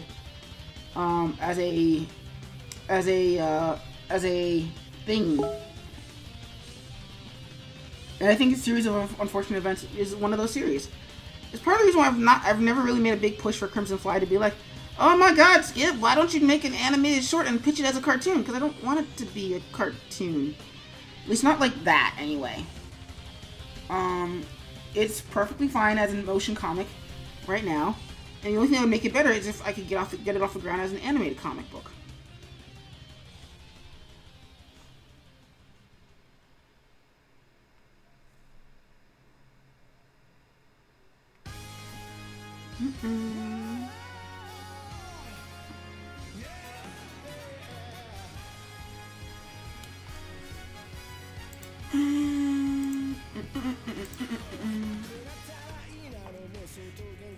Doombot writes, I need to watch Colony Season 2. Never even knew it was out. Colony? What's Colony?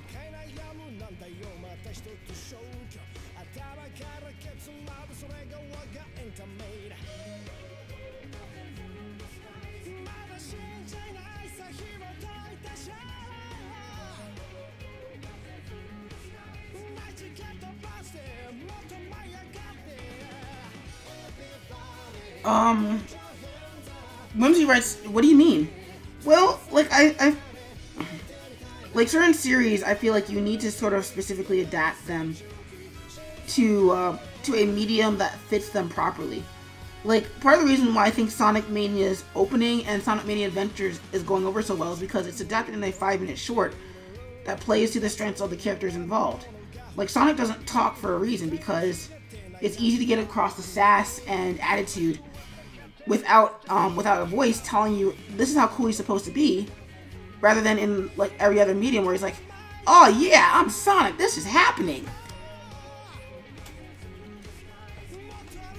Like, it just it works better for Mania, or for Sonic the Hedgehog to just not talk.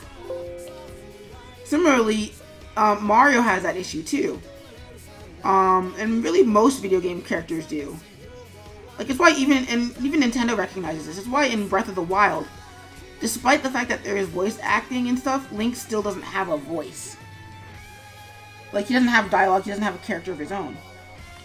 Or why, as much as I love him to death, I hope that, like, Mario and Luigi do not have full voice acting in the Mario Brothers movie by Illumination.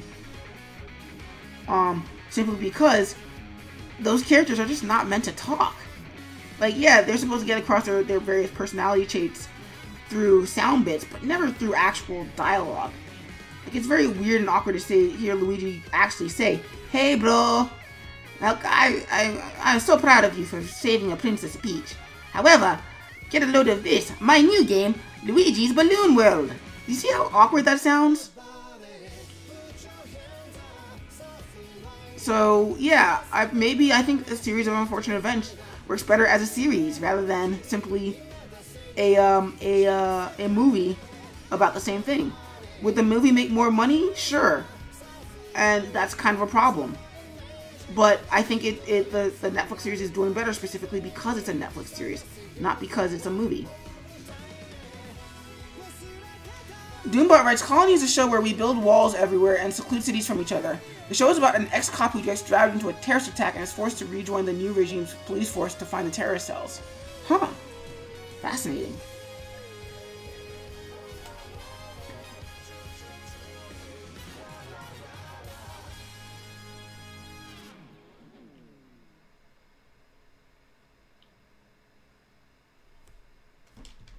In hindsight, I should have probably done the background first before I did this shot.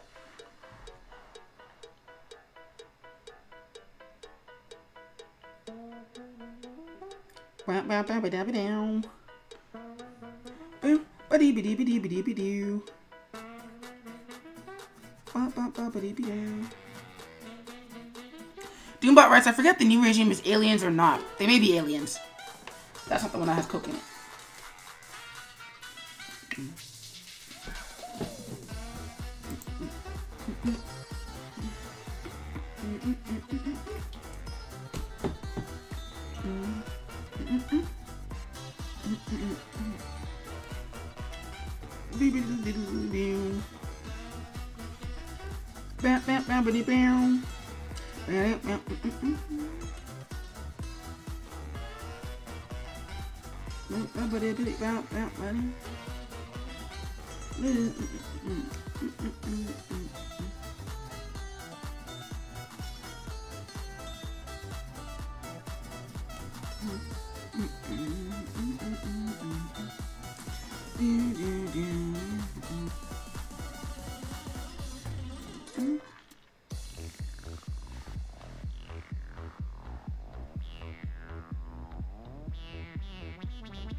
Which I should probably save. So let's do that. Save.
Whew.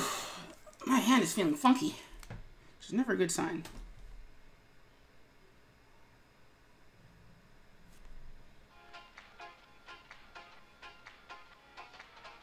That's weird. Did we loop already?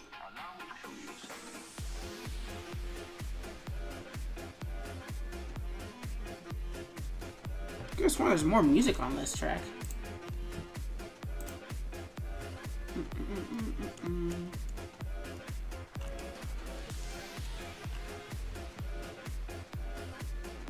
Oh well, we'll just let it play out. I do like this song even if it's not even if it's looping.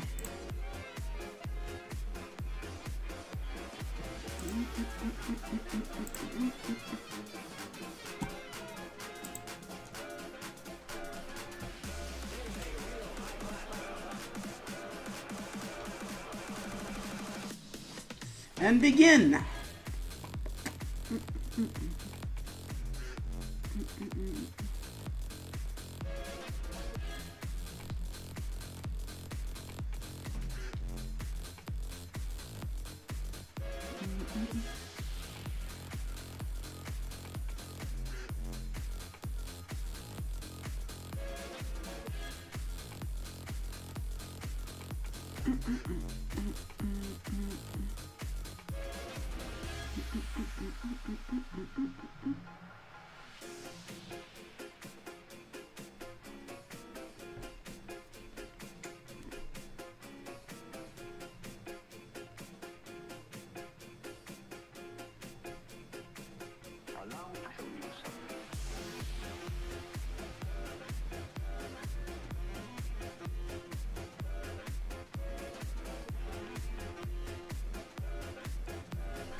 So let's turn that off real quickly.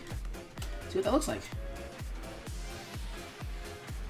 Right, let's make that a guide layer.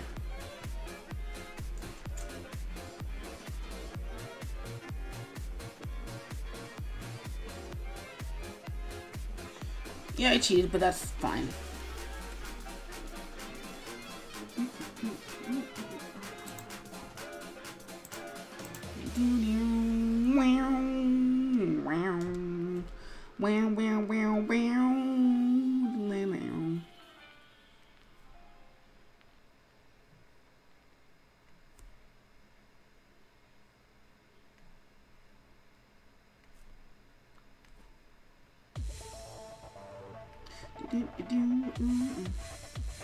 So Doombot, what are you up to tonight?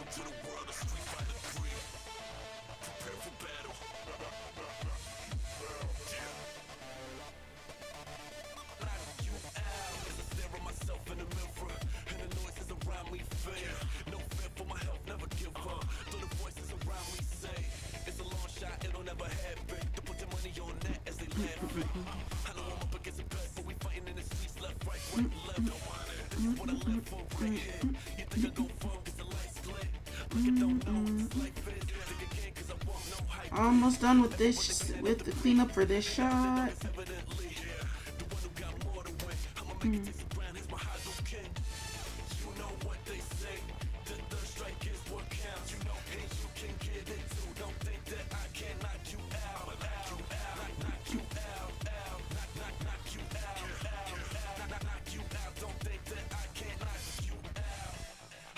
Speaking of Street Fighter, you know what's kind of fascinating me?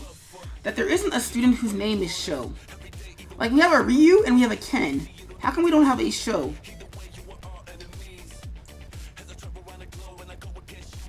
Wait, was Sho the name of his baby brother in the Street Fighter movie? Or Ryu's, like, baby brother for no big good reason? Because that would have been cool. I mean, kind of irritating, too, because I really didn't like the baby brother angle. Or rather, Ryu's secret baby brother, but, like... Still, like, there needs to be a Sho in Street Fighter. Just saying. Doombot writes, same old, procrastinating. Me too, I wish.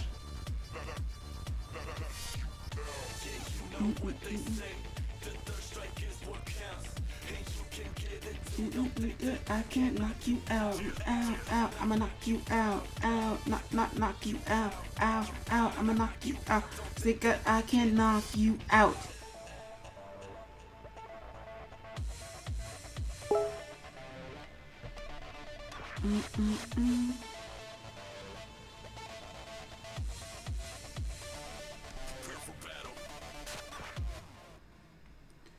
Resurrection! You know what they say. The first strike is what counts. You can't get into it. I can't knock you out. Knock you out. I'll knock you out. I'm gonna knock you out. I think I can't knock you out. Know what they say. The first strike is what counts. You can't get into it. I can't knock you out. I'm gonna knock you out. I'll knock you out. I'm gonna knock you out. Don't think that I can't knock you out. It's over. Funny how I can sing those lyrics and not actually sing them in a racist tone. Go fancy figure.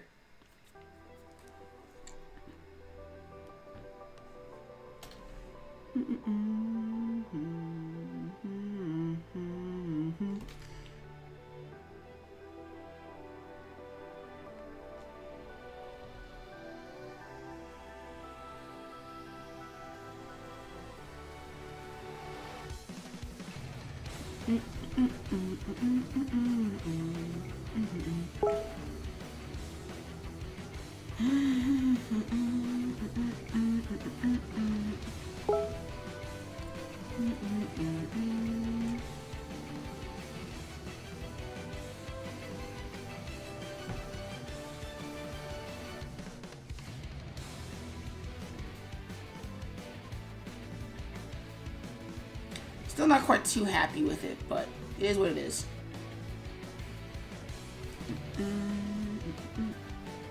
So instead of doing, so what I'm going to do is I'm going to go in here and we're going to copy this frame. we're gonna go into the Sonic file. And where's our reference?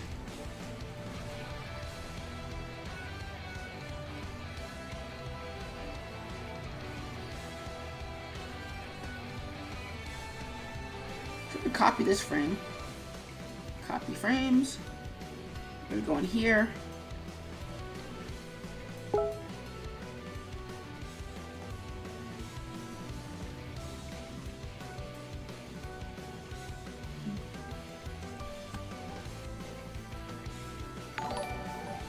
Oh wow, happy noises.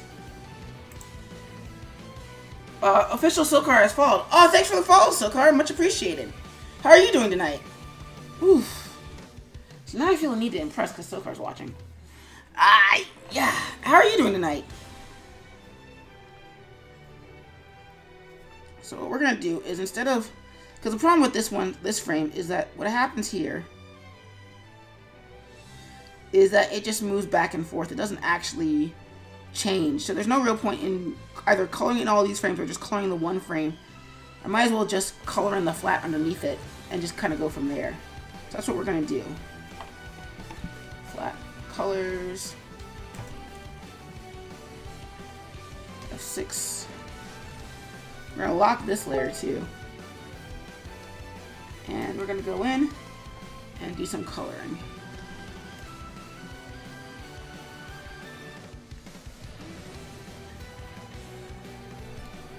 Let's turn off the rough too, so that way I can see what I'm doing properly.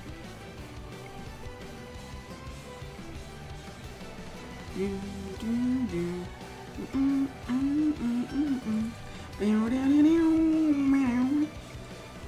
one of these days I'm gonna get an overlay that shows what's playing, or maybe Chatbot or Streamlabs will make a thing that'll do that.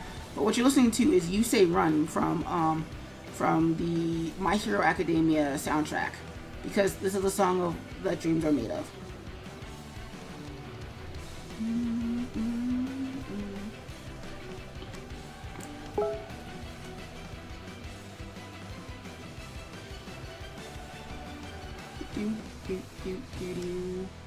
Okay, so it's not only made up of 4 colors. Oh wait, no, there's a 5th color that I didn't add to the thing. Fudge nuggets. But it is what it is. So now this is called Jet Set Run, I think. Whimsy writes, I haven't really caught up with Street Fighter and I didn't really watch the movies. They're not really anything worth watching, because really nothing other than... There's a few animated movies that's got some great animation. But if you're talking purely in terms of plot, there's nothing... Street Fighter's not really good for that. And it's not even consistently not good for that, because nothing really gels with anything else. There's a few shoutouts in the games, but if you miss out on one thing, you're not really missing out on too much. So let's turn that off really quick and just to make sure that the flats are exactly what the colors are supposed to be. It's funny, I started coloring as eye green and then that turned out to be a horrible idea. Let's unlock that layer.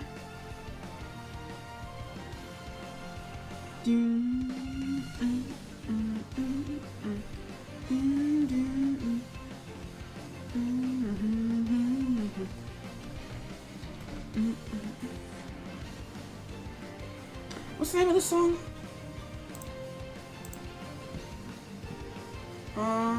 Oops. Chatbot, tell me what the name of the song is. You Say Run plus Jet Set Run, aka You Say Run version 2. So that's what this is you're listening to Jet Set Run. Which in hindsight doesn't really make a lot of sense, but then again neither does the original title, You Say Run.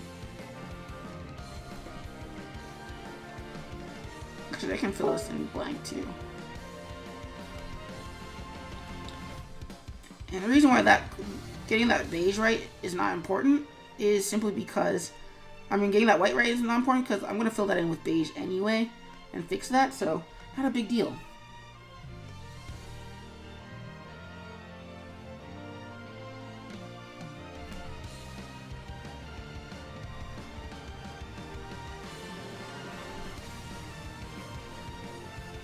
And fill that, boom, we're good.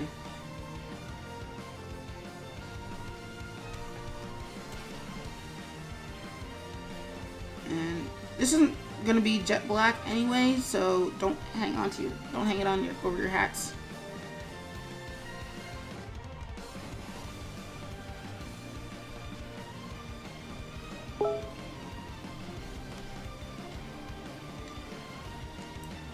Alright, so now what we're going to do with that is F7. We're going to turn this back on.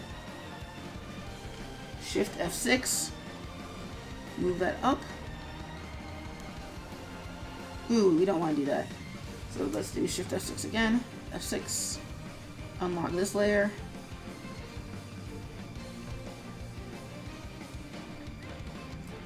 Shift F6, F6 again.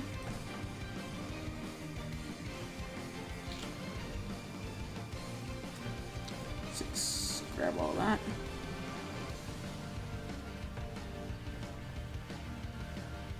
And hope that I'm basically moving this in the right spots.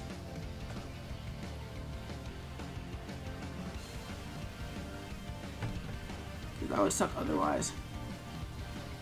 Shift F6, F6.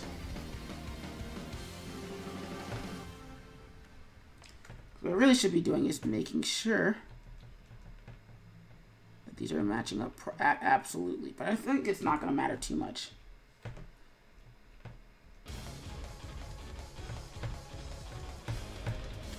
Alright, so now, last but not least, let's make this a mask. Actually, let's make this layer a mask. Mask. Fills.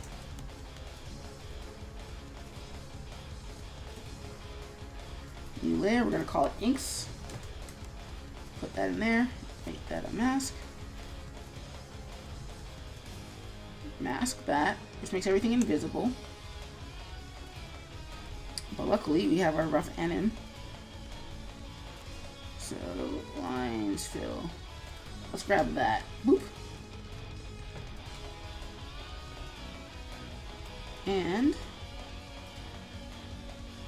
F6. Fill that all in its entirety. Delete that. Lock that. And now we have colored lines.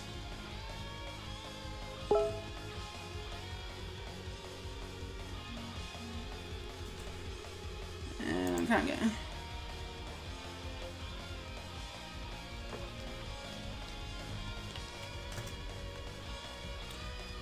So cool. So now we have flats on there. I kind of want to fill in colors on this too, so that I don't forget it later.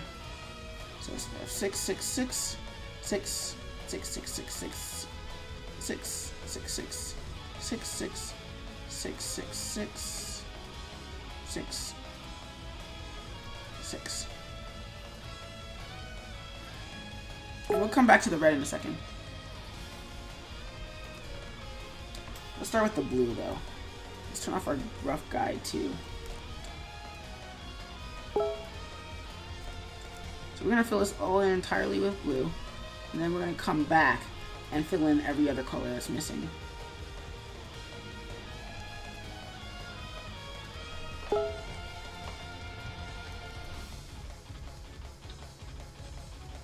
This is probably the part that I could outsource to somebody if I really wanted to, but I want this first project to be all me. And then I'll start outsourcing it later.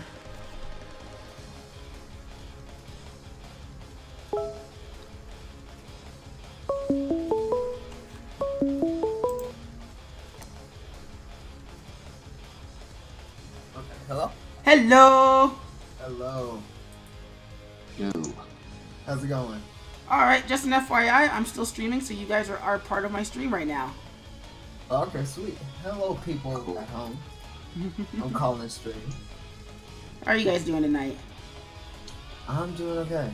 I'm doing okay. Really? Because you sounded kind of irritated earlier today. For justifiable reasons, mind you, but they... and reasons that I kind of wish that you were going into rather than just a reboot, but... Oh, we'll definitely get into that. I'll tell you my feelings on reboot. I will tell you my feelings on reboot. Oh my goodness. Okay. Alright, share screen. Let's see if this will work. Because I'm still streaming, so it might not work. Okay. And I'm going to stop recording. Now. Okay. Okay, it doesn't seem to be working. Fudge. Okay. That's too bad. That's fine. I'm working on that Sonic thing. Speaking of which, are we going to talk about Mania Adventures tonight? Because that would be cool, too. If you want, yeah. Yeah. Wait, have you seen the Mania Adventures Part 1? I have seen it, yeah. Yeah. Really good.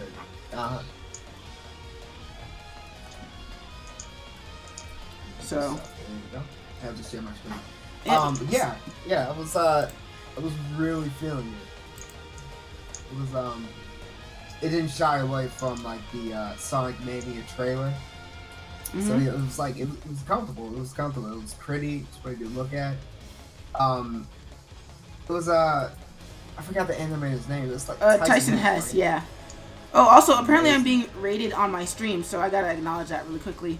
Oh my god, Kitty Geek, thank you for the raid. Much appreciated. Ivory writes, I often confuse Twitch name with Twitter, so you know I'm not good with these sort of stuff. Okay, that's cool. Thank you, Ivory. So, I don't know if you guys know what a Twitch raid is. Oh, yeah, I know. Yeah. So, yeah, I got raided. I'm happy because this is the second time tonight that's happened, and I would like to thank my buddies Fry Guy and Kitty Geek for the raids because you guys are the best. Thank you. Nice.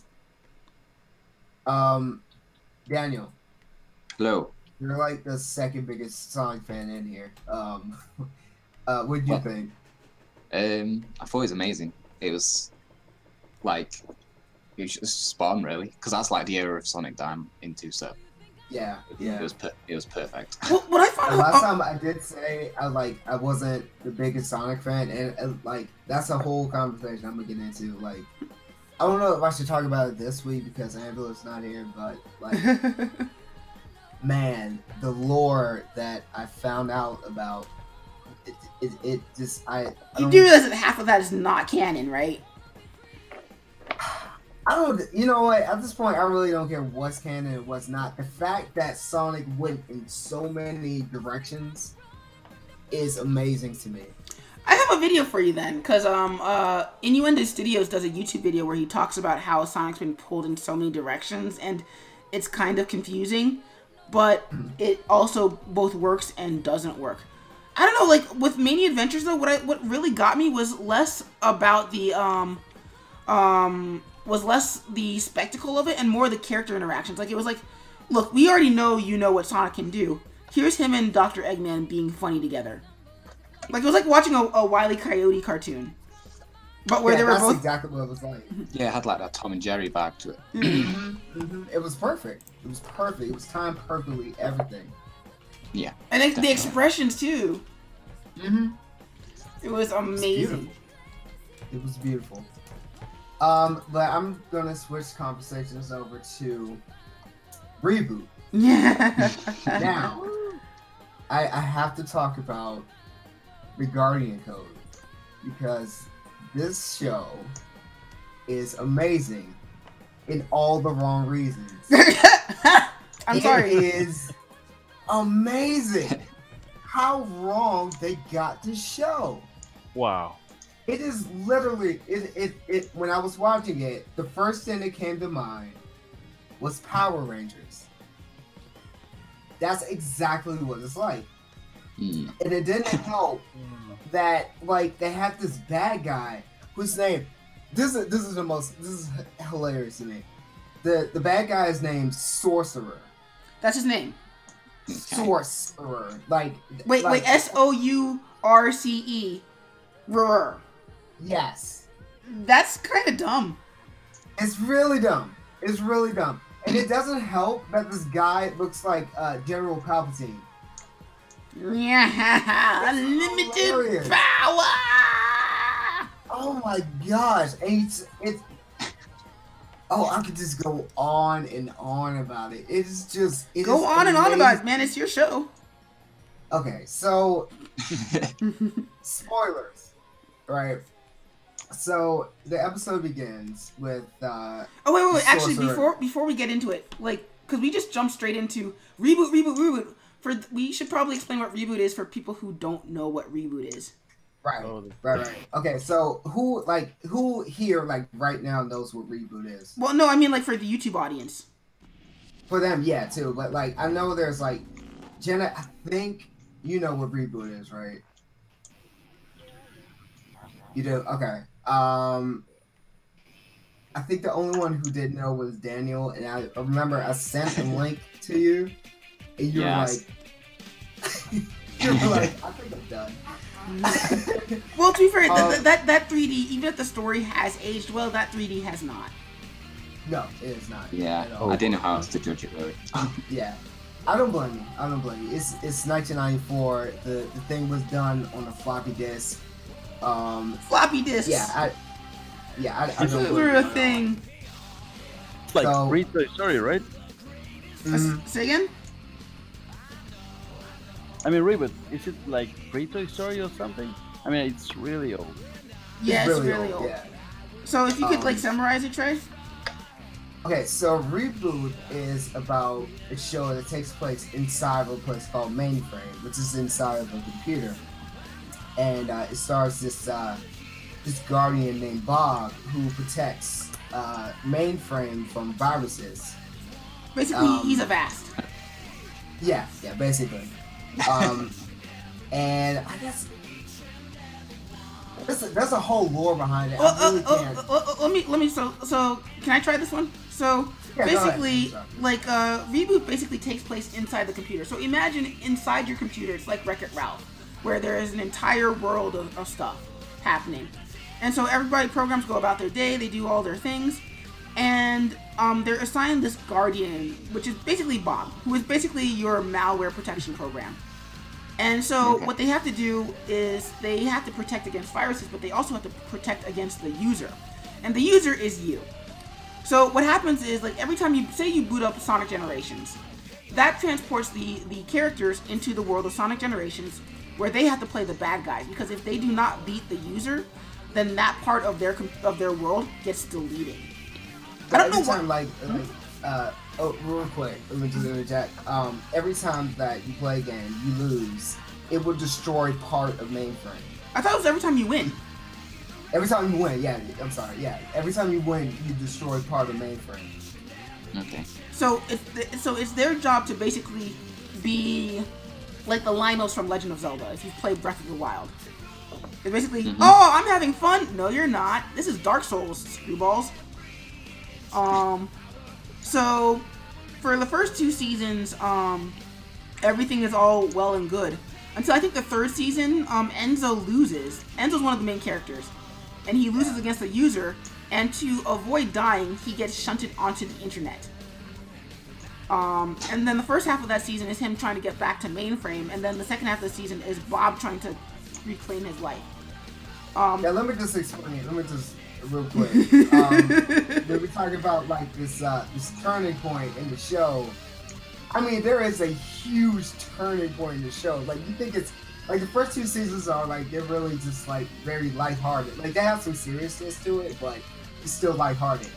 Season 3 onward takes a completely different route, and it just becomes like this post-apocalyptic kind of setting, and it's Well, to be fair, we didn't know the trash heap that the internet would become later on. Sure.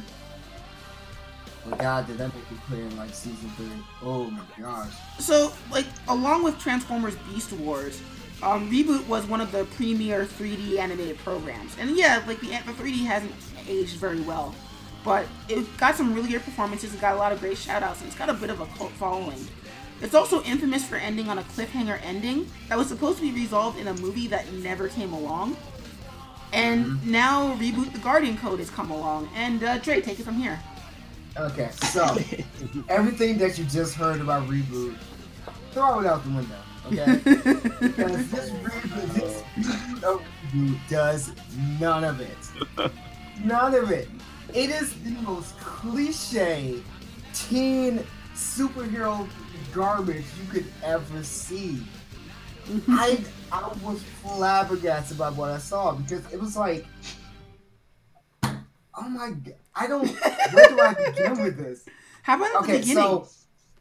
So like I said, at the beginning, it kind of like establishes the character and establishes what you're gonna see, right? Yeah. And it introduces the sorcerer who is trying to. I can't take that name Like- seriously. No, I can't either. I laughed the first time. No, I tell you what happened. I heard the name, I stopped it, I walked away, and I stared at the ceiling for a minute. And I just told myself, I'm in for it. I am in for it right now. Yeah, but I was expecting it to, like I said, I was expecting something that was like campy but fun. I wasn't having fun. I tried. But They should so not have even named it Reboot, but God, just give it another name. Don't shame the good name of Reboot by creating this and then slapping Reboot on it. Well, there's exactly. well, this is where I devil's advocate this. I'm not defending it by no means. If I may, I'm just trying to explain probably where this came from. It's probably some executive saw the original concept, saw the original art, and said, "Ah, the kids today will never watch this." And so slowly the descent into, well, let's add this element. Well, let's add this element. Well, we don't want to pay for all the CGI, and we don't want to pay for it to be a fully 3D show. So let's add this here and there, and then slowly it stops being a reboot. And now, again, I'm not defending it because you shouldn't do that. And see, the funny thing is, like, there was an interview with like the executive producer of the show, and that's basically what he said. Like, he was trying to give like Reboot like this new feel, and it was supposed to be like something that kids could follow and understand while catering to the old audience. And I was like, okay, but the old audience doesn't follow this at all. I certainly didn't. Well, So and there's kind of the rub there is that, like, to pull an example from another industry, Capcom tried to go hardcore on the old school fans for Street Fighter V, and that did not work at all. Likewise, in the dark whispers of the internet, people talk about whether or not the comic industry is dying, and it seems that every time they try and go whole ham off of the old school fans, you alienate the new viewers. And the problem is that, like, you can't, like, it's a paradox of you want to have a dedicated audience, however, you always have to be chasing the new kids on the block because the old guys they're just not enough of them to sustain you. So it's just sort of weird paradox. which is kind of how Reboot felt. Like, it was trying so hard to cater to like the old and the new at the same time that it just didn't work. It backfired on itself. And it's just, I don't know. It's just. Because nobody. Oh, go ahead. Let me. I'll just continue it real quick. I'll stop from being hosted again. It's just kind of a lot to get through. So the sorcerer kind of like talked about his plan, which is really no plan. He just like shuts off the grid to the city, and that's it. That's it. Like, so nobody has electricity, and that's it. Oh no. So wait, so Like, he's oh no, I can't work my blender. so wait, Like, he's I- Xana. He's Xana from Code Lyoko. basically. And that's his whole gimmick. So they set up that these kids are out of high school. And hold on. I have notes here. Hold on. Okay, so alright, so the characters' names, you would not believe this, by the way. Austin, who is like the leader, I believe. Tamara, the girl of the group. Parker, the nerd of the group. And the jock, who is named, oh my god, Trey. To be fair, you have a Trey. You have a jock name. Trey is a jock name. Oh, they took my name and they ruined it. And he's like the lamest one of the group. Oh, Well, to be fair, that's terrible. usually what happens to people named Trey in fiction. But like, he's supposed to be a superhero, and he's such a dork. It's like, oh my god. Okay. Anyway, Better I'm change gonna your name. use that later. It's so sad. So This is why I love being named Colin, because you never see any Collins, and when they're in there, they're important. no, but they certainly have a Trey, and they made him the worst one. It's like it's specifically aimed at you. Right. They're trying to tell me something. Like, I don't know. This is making me more mad than it needed to be. So they wander down to this room called Room Zero, and they walk inside, and it's like basically the power chamber, right? Nobody's inside. You know, they don't ask questions about why they're down there. They just assume that they're supposed to be down there because it's related to this game that they play, which incorporates the Reboot logo. So Reboot is basically in this world a game. So they wander around and they see this platform, and they just walk onto it. Just like no questions asked, they just walk onto it, and they're imported into like not mainframe. And they meet this this character, I forgot her name. Doesn't matter. Oh, Vera. Vera, that's her name. What happened to Die? Huh? What happened to Die? We'll get to that. We'll get to that. So Vera, I guess, is just like she's an Alpha 5 of this Reboot, and she sends him on this mission to like this what it looks like a power plant, where there's like a very minor attack. It's just like a whole bunch of robotic bugs or whatever.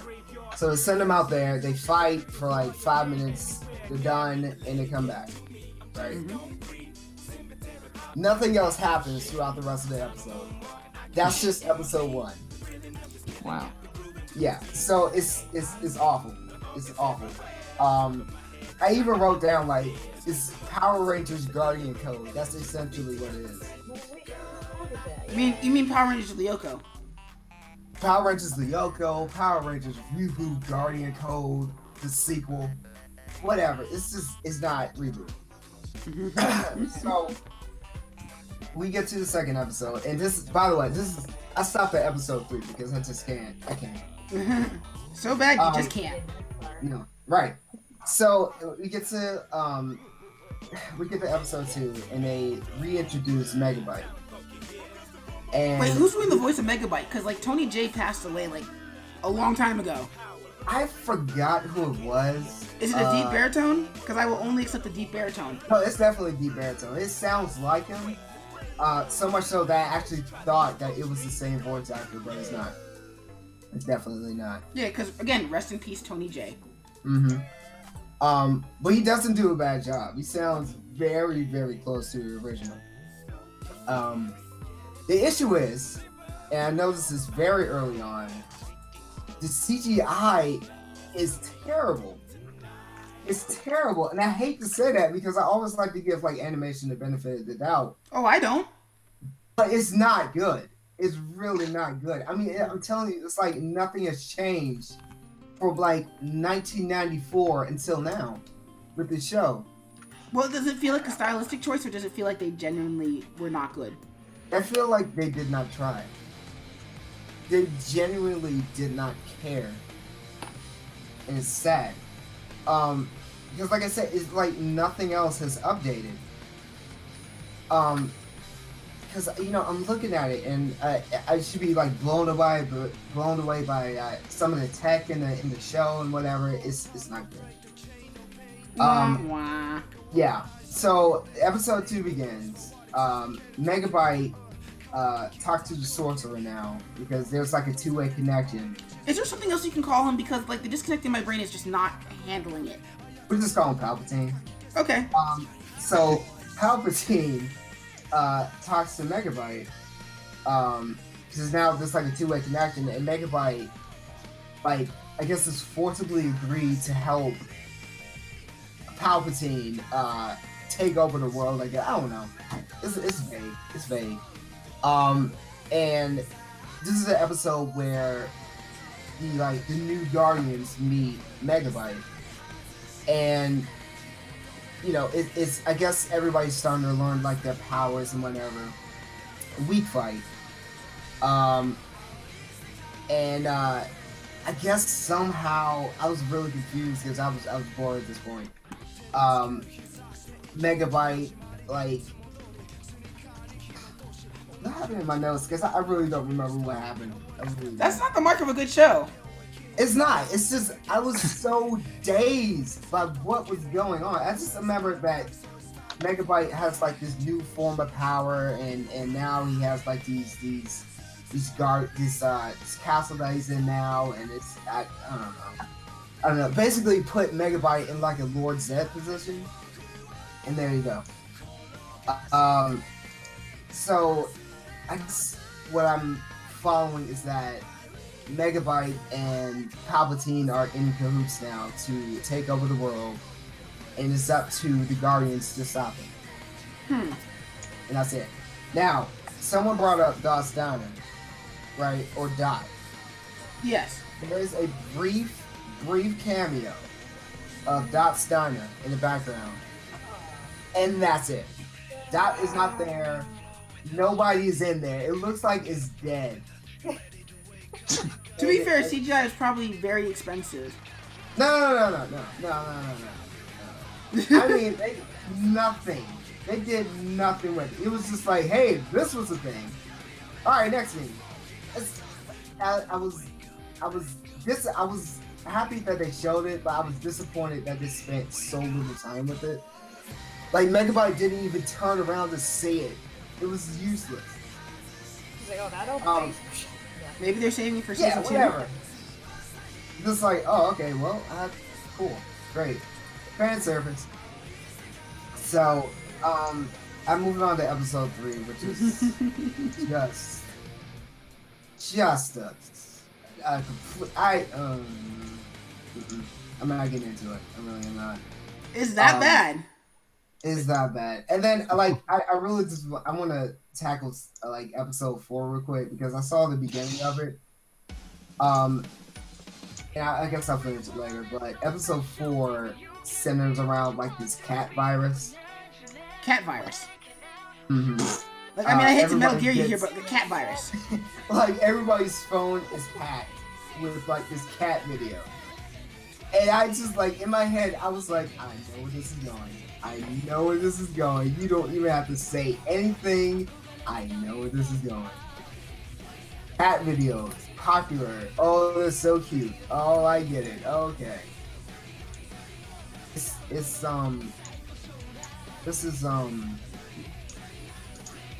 terrible. This is amazing and terrible. Wait, so has anybody else seen it? Nope. I don't know. I was like, I like my blood pressure exactly where it is, so I didn't watch it. Yeah, don't. And I'm not like, expecting anybody to like it, but I'm just like, any other thoughts on it? I'll tell you like this: if you are genuinely curious about it, I say give it one watch. Like, just watch the first episode, right? Mm-hmm. It'll be enough to piss you off to keep you away forever, right? But if you want to see where this goes, and I'm kind of that person because I like torture, I say keep going because I'm really interested in seeing where they're going with this because they do nothing to reintroduce anybody to the old world of Reboot. You know, they don't make it clear that anything from like the prior seasons happened this season. You know, there's like, you remember like the last episode, and this is spoiler. In like the very last episode of Reboot in the original series, Megabyte took over. Yeah, because he was impersonating Bob. And I guess he gave up because like there's nothing that shows that he's still in charge. Oh, well, because you know they're ignoring it in its entirety, and like the Megabyte connection is just so like, hey guys, we didn't forget he exists. We know you came here for your badass Tony J, but he's not here anymore, so you're just gonna have to settle for his character. Yeah, that's what he is. He's like I said, it feels like the show is catering to fan service, but at the same time trying to be their own thing, but their own thing really sucks. So it's a very hard mixed bag of failure. Sorry for my weird hyena laugh. No. It's just this poor show. Like I wanted it to be the underdog. It's just like, you know, everybody's gonna be wrong about this. You know, it's gonna be insane. Yeah, I was trying to be optimistic about it. I was the same way with Powerpuff Girls. Like see, I can't talk smack about that because like one of my really good friends is working on it, or was working really? on it. Like, no, you feel free to talk smack about it because it's over. Like the job's over. But like when it was coming out, I was like, I like the intro. I'm not liking anything else I'm seeing out of it, but I don't want to be mean. That's the general consensus with that show, by the way. Has anybody seen that, by the way? Is anybody in the dark about that?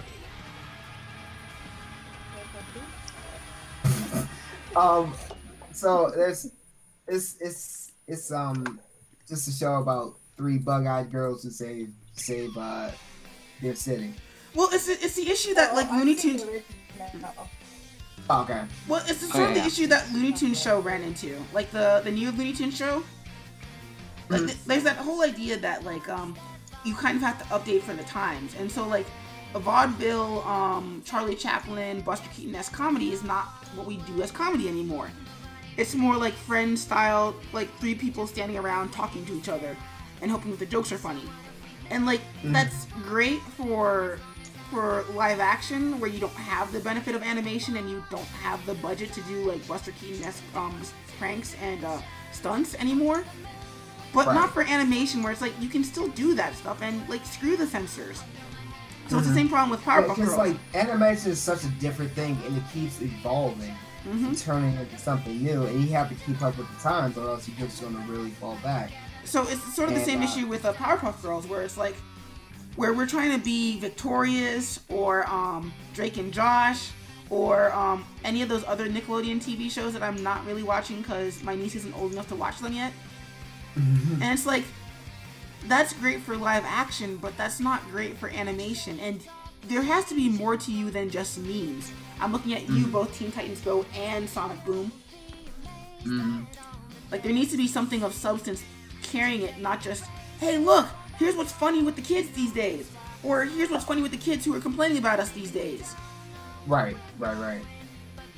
Yeah, that's where, like, that falls on the face. So, Powerpuff Girls and reboot the Guardian Code, you might want to avoid. I'm sorry, you mean Duke Nukem Power Rangers Lyoko. The Guardian Code, yes. So that was an experience. Well, do you think that reboot should have come back? Yeah, I'm kind of with them on that. I don't. Here's what I'll say. It should have came back, but it should have been handled with care. It was not handled with care, because it felt like the whole thing really felt like a rush job. You know, it's like at the very last second they decided to change everything about the show and re-implement something that I know not everybody is going to gravitate towards. You know, and I think that's where the show falls the hardest, because it tries to be relatable and it also tries to be its own thing, and it also tries to put in like this moral, and it doesn't work. None of it works, you know. And if they just wanted to return to form, you know, update us on what's been going on in mainframe since, you know, the series finale, then that would have been perfect.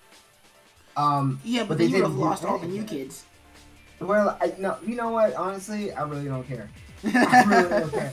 Like, I don't know. It's just. Well, that actually speaks to something that's kind of been bugging me about a lot of media that comes out these days. Is that I feel like when you end on a cliffhanger or you end on a continuation like that, do you have a certain window of years that you can make a sequel before the target audience has aged out of the demographic, and you might as well start fresh. Right. And I don't think. I'll tell you. Oh, go ahead. And I don't think that like reboot would have needed to completely start fresh, but I think like an outside perspective, like a new person coming into mainframe from the internet, and then having the situation explained to them would have helped a lot, rather than just say, we're gonna ignore that this show had a show before that. Exactly. Exactly. Like, here's like a way better story on, I think. Okay, so like, say like they wanted like human interaction with mainframe. Why not just show that the gamer has access to see and interact with like Bob and Dot in mainframe, find out what's going on every time he plays a game, and try to find a way to prevent it. You know what I mean? And then, let's say like Megabyte has actually successfully taken over this time, right? There's no way they can get back. The gamer could help Bob and Dot get back mainframe to the way it was. Don't they already do that with him rebooting the system? But with the user. Like that's one of the cliffhangers at one point, is that like they're so screwed that they basically have to beg the user to basically reset the entire thing. That's how they get in. With the user? Well, they don't interact with him directly, but like the user is so bummed out by the computer crashing that they reboot the entire thing, and that's how you end up with the two Enzos. I don't remember that. Maybe I need to watch that old show again, because like. Plus, there's also the issue of the. I'm gonna watch that old show again. Plus, there's also the issue of like back when Reboot came out, like home consoles were not as big of a thing as they are now. So there's no real reason for the user to. Either there's no real reason for the user to play video games, or if the user finds out that he or she is accidentally killing people, it's like, okay, well fine, I'll just boot up my PS4 and I'll never play PC gaming ever again. See, look, that alone would have been a better plot than what was given in. Like, you just, like, Bob and I just tell, like, the gamer, stop playing on the PC, and it's just like, oh, okay. Series over. But I agree. I don't think Reboot had to be doomed, or Guardian Code had to be doomed. But I do think that like you can't make it purely for the old fans. Like time and time again, it's been proven that if you make it just for the old guys, they're not going to turn out in enough numbers to support it, because half the audience has moved on. Right. Like how most of us like grew up on Dragon Ball Z, but maybe half of us watched Dragon Ball Super. And even then, those of us who watched Dragon Ball Super kind of complained that, like, or at least a lot of us complained, this wasn't what it was like when I was a kid. It's like, go back and rewatch. Right. Exactly. Which is what I advise everybody to do. Don't watch Guardian Code, please. Please don't. Don't watch what? Guardian Code. Just don't. No, you know what? I said watch it. Now that I'm thinking about it, like, save yourself, okay? I did the job for you. Don't do it. Please don't. This has been a VT animation review. Yes. Advising you, do not watch Guardian Code. Do something with your life. Go travel. Okay, go see the world. So, as an awkward segue, other things you should not watch: the first season of Ren and Stimpy. Watch seasons 2 through 3. There's like 3 seasons of it, right? What's the third season? Yes, yeah. Because it turns out that John Kay is a horrible human being, and Bob Camp is not. That was a segue. Does anybody know about that? Well, we can summarize. Okay, so this is gonna be rough if you liked Ren and Stimpy as a kid. Yeah. So if you're a Ren and Stimpy fan, you might be a little hurt by. You're gonna be very hurt. You're not gonna be a little hurt. You're gonna be very hurt. Very hurt. John Kay is apparently a creeper. All right, so let's get into a little bit more detail about that. Please. So clarify for everybody. So it turns out that like so what was it, BuzzFeed who did the article? But it turns out that one of the so for a while it's been known that John Kay likes him young. It turns out that he had oh wait, Jenna, are you talking? I'm sorry, I couldn't hear you. I heard you go I was just like, she knows what this is about. She knows. Yeah. So John Kay started grooming a young person to be a really awesome animator, but also his live-in girlfriend. And it turns out that he was also abusing her. And not only was he abusing her, but he was also abusing several people on the staff at Nickelodeon. And everybody knew about it, but nobody wanted to do anything about it. And now, like, BuzzFeed ran the article, and, yeah, now it's just like, everybody's kind of feeling all gross and icky because John K is a massive creeper. Yeah. In addition to being a massive butthole. I will not lie, I think part of my soul died because I really do like John K's work. It's pretty notorious that he's a colossal douche, but I didn't know that it was like that bad. You know, I thought he was just like a really arrogant kind of guy. Well, also, all of his work are just Ren and Stimpy. I guess all of his work, because I like his art style. You know, I saw that he did work for like Weird Al, and he did like his Simpsons couch introduction. That was pretty good. I thoroughly enjoyed it, but I guess it just kind of puts a whole new light on his stuff because of like these allegations. Also, in my chat, one of my friends, Whimsy Kaya Arts, writes, "Creeper is putting it lightly, super lightly." Because it's not just the one girl that he did this to. And granted, he didn't take them all home to become his wifeys, but and that's putting it lightly too. But he was known as a serial abuser that people knew about. Yeah, that's rough.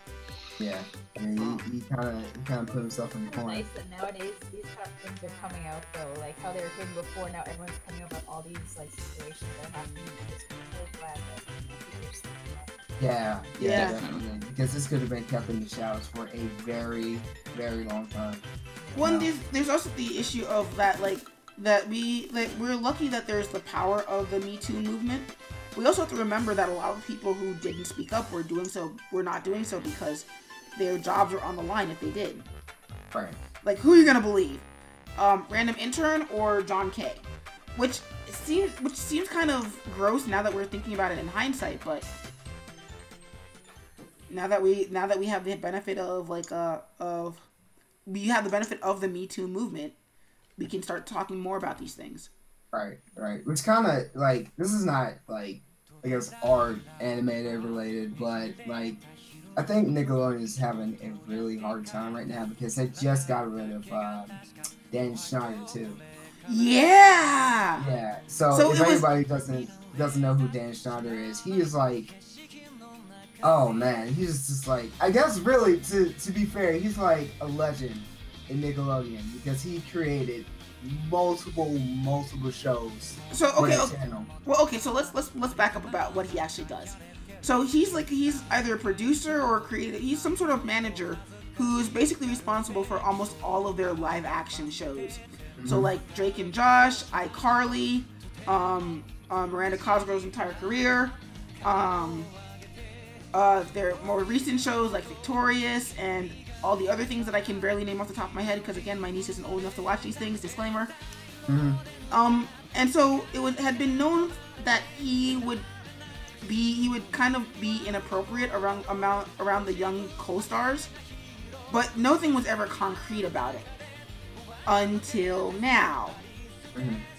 Also, he wasn't the only person that they just recently let go of, right? There was somebody from last year. Was there somebody last year? It was, yeah, I know what you're talking about. But I don't remember the name or the person. It was like a much lesser known person. Chris Savino. Loud House. Chris Savino of the Loud House. Oh, that's right. Because he was let go last year. That's right. Yeah, I forgot about that. Yeah, because it was I think it was like sexual harassment, wasn't it? Yep. That's what it was, yeah. Wow, we are not good people. Humans are we are terrible. We are awful, right? man. Well, it's a lot of people. Still upset with the last male rhino. Well, it's a lot of people not really learning that you can't get away with this. Yeah, so I think Nickelodeon is going down the tubes right now.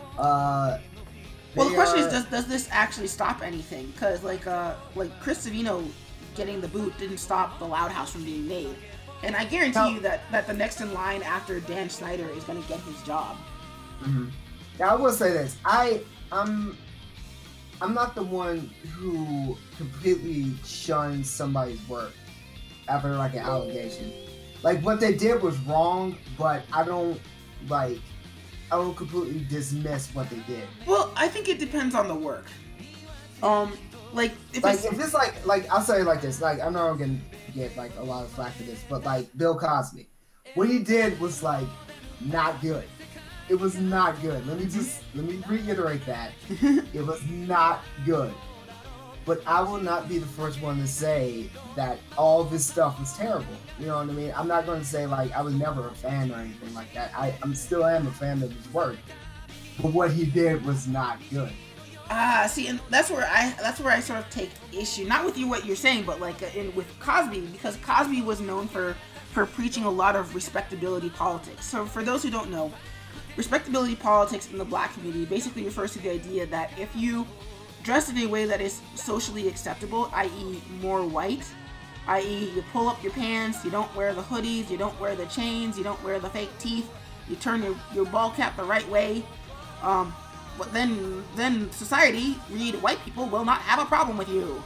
And he was always preaching that, even though it's kind of been proven that those kinds of politics are kind of BS, because racism is gonna racism no matter what you do, if you're in a student tie or if you're in a daishiki. So for him to kind of come out and be like, oh yeah, I drugged and raped those women, it's like, you did not practice what you preached. You lied. Right. Yeah. And granted, that's worse than, granted, that's not actually worse than what he actually did. But it puts a lot of his comedy in a brand new light. Right. And it depends. Again, it depends on the creator too, because sometimes, like with the Loud House, like Savino should probably still be shunned forever, but he's not putting his politics into the Loud House, if that makes sense. Yeah, exactly. So you can, it's almost like with Clarence, because like the creator of their show was let go because of the same reason, but people can still watch the show because he never forced upon that same issue with the audience. But like with John K, it's like it feels like a lot of Ren Stimpy is kind of intrinsically tied to that sort of juvenile butthole mentality. Or like a more sexualized nature, because John K is pretty infamous for that too. So then it gets to a point where it's like, okay, so where does John K end and Ren and Stimpy begin? And you're right that it has to be on a work-by-work basis for each individual person, because some people can't separate that, and that is their right. You can't say, oh well, you ruined it for me forever. It's like, no, you can still enjoy it. At the same time, when somebody says, yeah, I can't watch anymore, you can't be like, well, why not? It's like, well, because different works affect people differently. You have to sort of decide for yourself where your particular line is. Yeah. But what does everybody else think? Because it's just been me and Trey so far. Jenna's here. Jenna's for comment. Yeah, I totally agree. Kind of like totally coming to speed right now, building me up. But I totally agree, yes. Fuck that. But yeah, again, I'm still glad it's happening now and people are speaking out. Good. Because the other thing to think about too is how many careers that this is kind of ruined too, and I'm not talking about the people like people who worked on Ren and Stimpy or John K's own career. Like, you have to think about how many people decide I don't want, if being part of the animation industry means putting up with a butt grab every day, well then I'll find work somewhere else. Like, how many careers or potential cartoons do we not get because of this behavior? Right. It's such a dark shadow over something that should be so light and positive, but that's reality of it.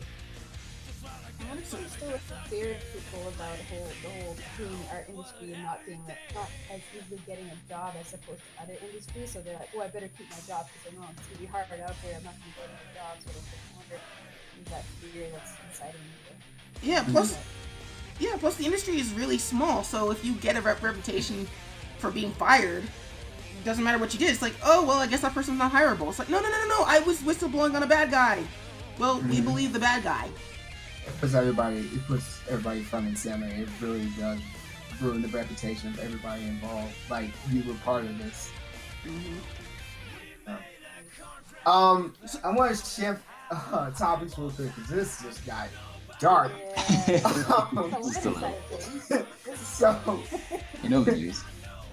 yeah. So I wanted to talk about this last time.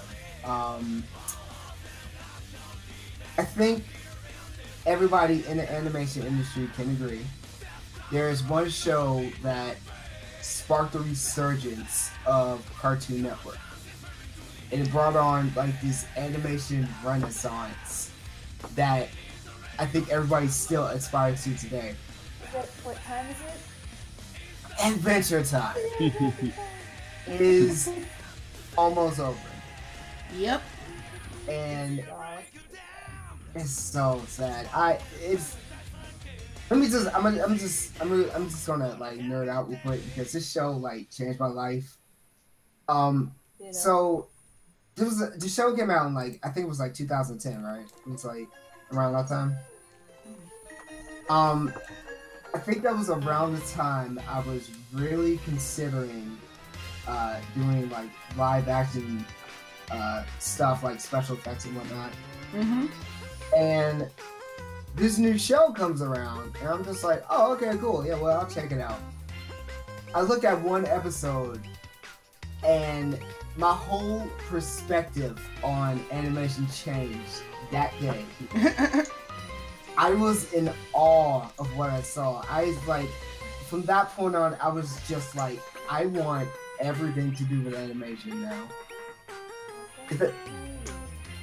It was just, that show just swept the nation. It was amazing. It was amazing. I was looking forward to every single episode. Now, granted, I may have stopped after season 6, but this show was still amazing, you know, and it's really sad that it's ending really soon. Well, counterpoint to that. Think about another show that is on its like 30th anniversary, and we're kind of wishing that it had been put out to bed around its 11th. Like SpongeBob? Well, yeah, actually SpongeBob, but I was thinking The Simpsons. Yeah, definitely. Would you really want Adventure Time to go out to go on forever, and have them like pitch Jeremy Shadow's voice like to helium levels to keep him sounding like 15? I would that's an old have at least season 10. Like, just give me that. Or like if they could like finalize it with a movie or something, I'm fine with that too. I don't know. You hate to see the show go, but you understand why the show has to go. I would rather it ends on the note that it's supposed to end, rather than be dragged on forever. Like, I mean, like, the Simpsons movie I thought was a decent ending to The Simpsons. And then it went on. And so suddenly the movie doesn't really mean as much because 20 years later, the events of the movie don't mean anything. It's kind of sad, but that's really not ever going to stop, is it? The Simpsons. It's just going to keep getting through. Or, as a matter of fact, it's really funny because SpongeBob was supposed to be like that. Like, the movie was supposed to be like the series finale, but they kept it going, you know. And you see how SpongeBob turned out. Or like, hey, here's another like super amount of downvotes. Dragon Ball Super. I'm sorry, I don't like Super Saiyan Donkey. I don't like Super Saiyan Rainbow Popsicle. Well, we're gonna get a lot of flack now, man. Thanks a lot. It's not bad. There is worse TV than Dragon Ball Super. Oh yeah, for sure. Like I want to disclaimer with that immediately. But I feel like Dragon Ball Z ended where it did for a reason. Like, he told all the stories that were meant to be told. Vegeta found redemption. Vegeta, Piccolo, Yamcha, Tien, and Krillin all found redemption. Goku proved that he was that not only was he the strongest in the universe, but he still had heights that were yet to be reached. And Gohan had proved that the Super Saiyan wasn't the end-all, be-all of transformations. And then now here comes Super, where Vegeta is basically a stoic version of Goku. And the Super Saiyan transformation is the end-all, be-all of all transformations, which makes everybody kind of not really mean anything.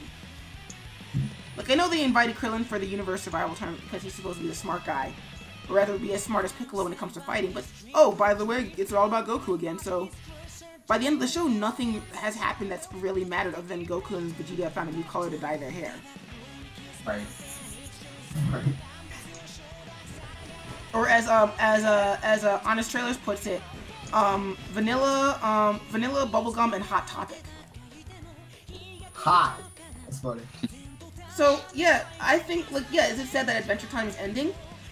Absolutely, but I would rather I'd rather it went the way of Gravity Falls than go the way of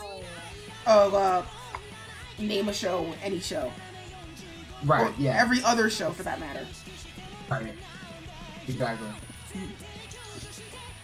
Oh, that's bum, but I get it. I definitely get it. Doombot KV on my chat writes, I want Infinity Train to be a show. I need to look up Cartoon Network's army of new shows. It's going to be a show, isn't it? It's going to be a show. They confirmed it.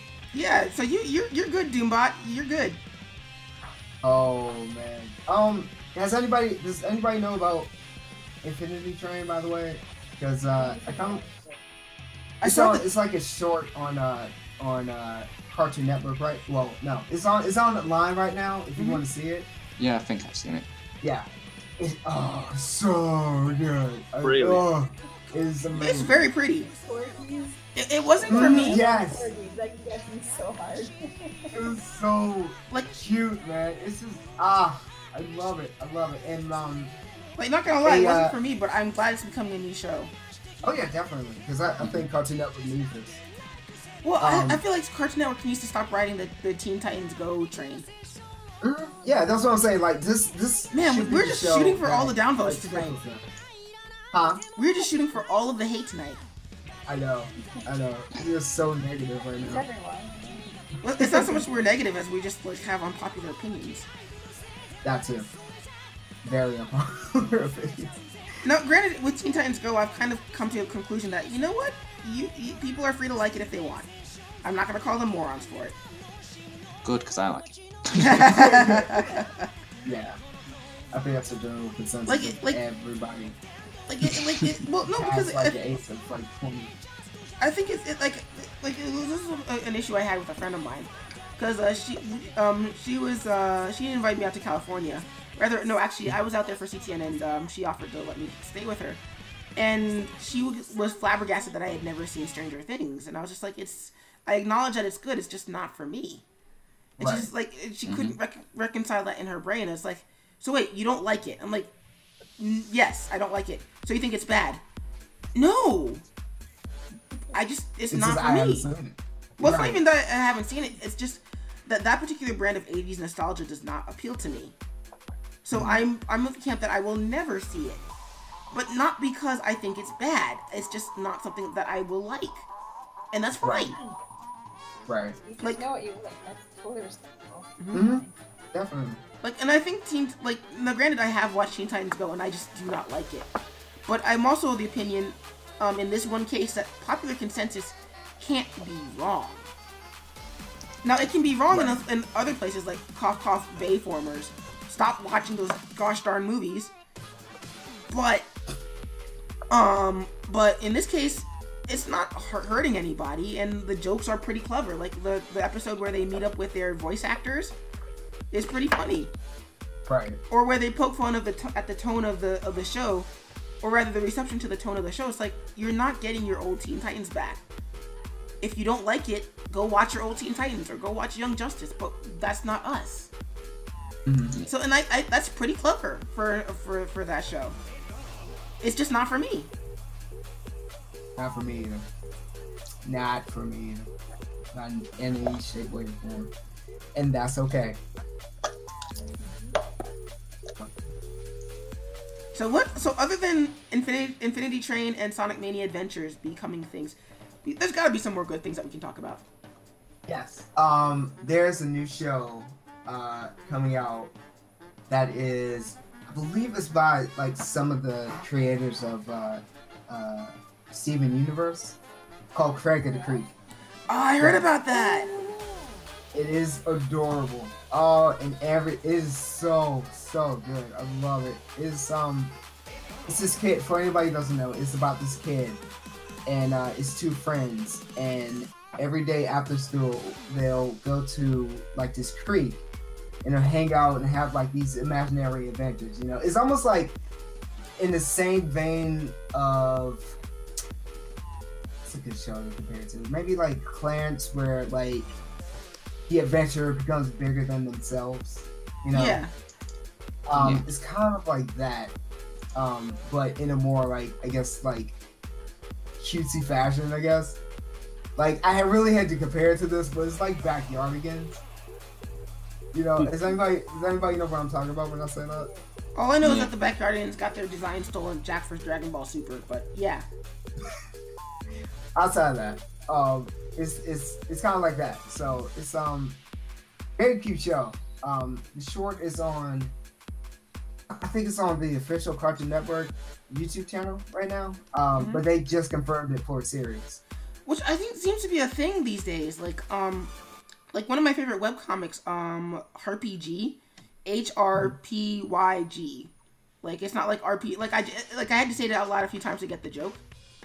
She got to do a Brienne Gerard, who did the designs for Amethyst Princess of Gemworld. Like she got to turn her webcomic into a short for either Nickelodeon or Cartoon Network, and it was adorable. So for all we know, that might be the next big series. That'd be cool. Yeah. Speaking of which, is anybody else working on their own shorts and things? Yes. Definitely. Right now, I don't want to say anything yet, but You can well, summarize you guys it. can sing it. You can summarize it in a way that doesn't spoil anything. Okay, so some of you guys have seen this. Where, Also, are links to these things going to be in the description? Because that'd be cool if people want to check these out later. Yeah, we can definitely do that. This will remind me, by the way, because we didn't do that with the last one.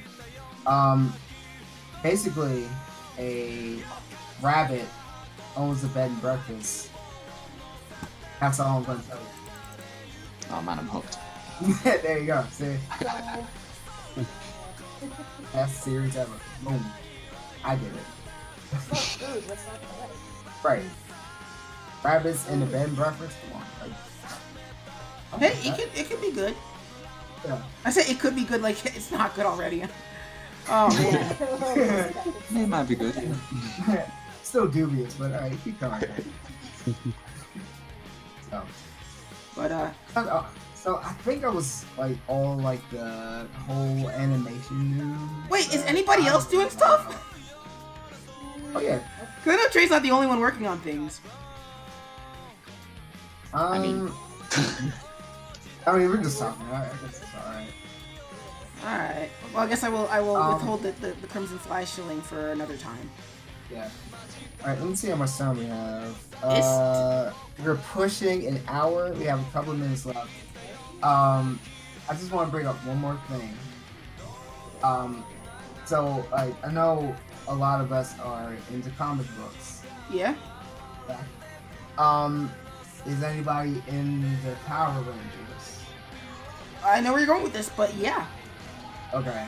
So Shattered Grid. Okay, you gotta summarize for people who are coming in from YouTube who don't know what it is. I don't even know what it's about. Alright, so But then, I'm very interested. luckily for you, I do. Please hip us to what Shattered Grid is about. So, one of the early arcs of, so basically this takes place during the Green Ranger period of Power Rangers. Like, you know how, like, there was the 5 Power Rangers, then there was the Green Ranger, and then there was the White Ranger. So, this takes place during the Green Ranger period where Tommy Oliver, Jason David Frank, the guy who skydived and chopped the most boards off while skydiving. That's a Guinness record that he has. Tommy has just newly been freed from being the evil Green Ranger and is now the good Green Ranger, and he's still kind of questioning whether or not he deserves redemption or whether or not he's not evil. The question gets answered from him when they visit an evil, a alternate dimension where Tommy never found redemption, and as soon as he was freed, went back to being the evil Green Ranger. So the Rangers cross over. They beat the evil Tommy because this is Power Rangers and they're the good guys, and they take him into custody. And all's well that ends well, with the dead world, or rather the evil world, starting to rebuild. So Shattered Grid sees this evil Tommy coming back and choosing and basically saying, "Screw you guys! You think I was bad now? Wait till I go backwards and forwards and all the way up and down and all around in time, and make sure that you never existed." So basically, it's a giant war of the Power Rangers. How cool is that? Now, this is something. Now, I'm going to be honest, alright? I don't know if this gives anything away. I am a huge Power Rangers fan. Huge. And hearing about Shattered Grid made my everything. Have you been reading the comics? No, that's the thing. Like, I need to get into the comics because I heard the comics were really, really good, and it doesn't follow the same parallel as it did in the show. So I'm curious to see where this goes, especially now with like Tommy. Well, it's sort of what Ian Flynn's Archie comics, Archie Sonic comics, and Mega Man comics did for their respective video games, where it turns it turns the Werehog into a teachable moment for Sonic. You get some expansion as to why people would build robot masters that look like the robot masters from Mega Man. So I think that's pretty much what Power Rangers does. Like in the comic, one of the first things that Rita does is says, "Hey Zack, you're tired of being second banana, right? Here's the Green Ranger powers." And Zack is like, "I'm a Power Ranger for a reason, lady. Not gonna happen." And that's where she gets the idea to brainwash Tommy. Okay, see, I'm all about that. Yeah, you would really like it if you've seen it. There's 2 series right now. There's Mighty Morphin Power Rangers and Go-Go Power Rangers, and they're both pretty good. I want to check this out. I definitely want to check this out now before I read Shattered Grid, because I feel like something will be lost if I don't read any of them. Well, I feel like they're pretty good about that and making sure that you're not completely screwed over by not having read anything. Like they're usually pretty good about it. Like Sonic the Hedgehog and Mega Man Worlds Collide was actually really good about that. But you don't have to read the other issues just to find out what's going on in there? Yeah, you didn't have to really read it. Like you could just pick up the trade and you were good. Okay. Now I think the only reason I saw the trailer for it and it had Jason David Frank come back in the trailer. To be fair, what was Lord Dragon, right? Yeah. To be fair, Jason David Frank comes back for everything. And that's not actually... He's like the face of Power Rangers now. And that's not to knock him, because he's genuinely, as far as I know, he's a cool person. To the point where I'm like, why the heck did why the heck did Tommy Oliver become a science teacher? Why not just make him a martial artist who owns a studio like Jason David Frank? That's right. I forgot about that. They actually made him a teacher, and what was it? Dino Thunder? Yeah. Yeah, it was Dino Thunder. Well, it's not so much that he became a teacher; it's that he became a science teacher. That is hilarious, dude. I don't know why I found that so funny. That here's this super awesome martial artist who fought against everything. I mean, done imaginable things, only to be a teacher in the very end. Like I was laughing at that, but it worked. Well, I think that's more because he sold it, less than because it worked. Like it's sort of a problem that with adapting Super Sentai, like when they try to do Gokaiger as Super Mega Force, and it's like, no, that doesn't work. I'm sorry. We don't talk about Super Mega Force. That season never happened. Man, today is just not your night. It is not my night. I'm getting triggered by Reboot. I'm getting triggered by the Powerpuff Girls. And we didn't even get to talking about Channel Awesome. SpongeBob. What? Why? We can talk about that next week, though. Because, like, right now we're coming up on an hour, yeah? Yeah, it is now. Yep, an hour and 4 minutes. And we just spent, like, the last 4 talking about Power Rangers. 6.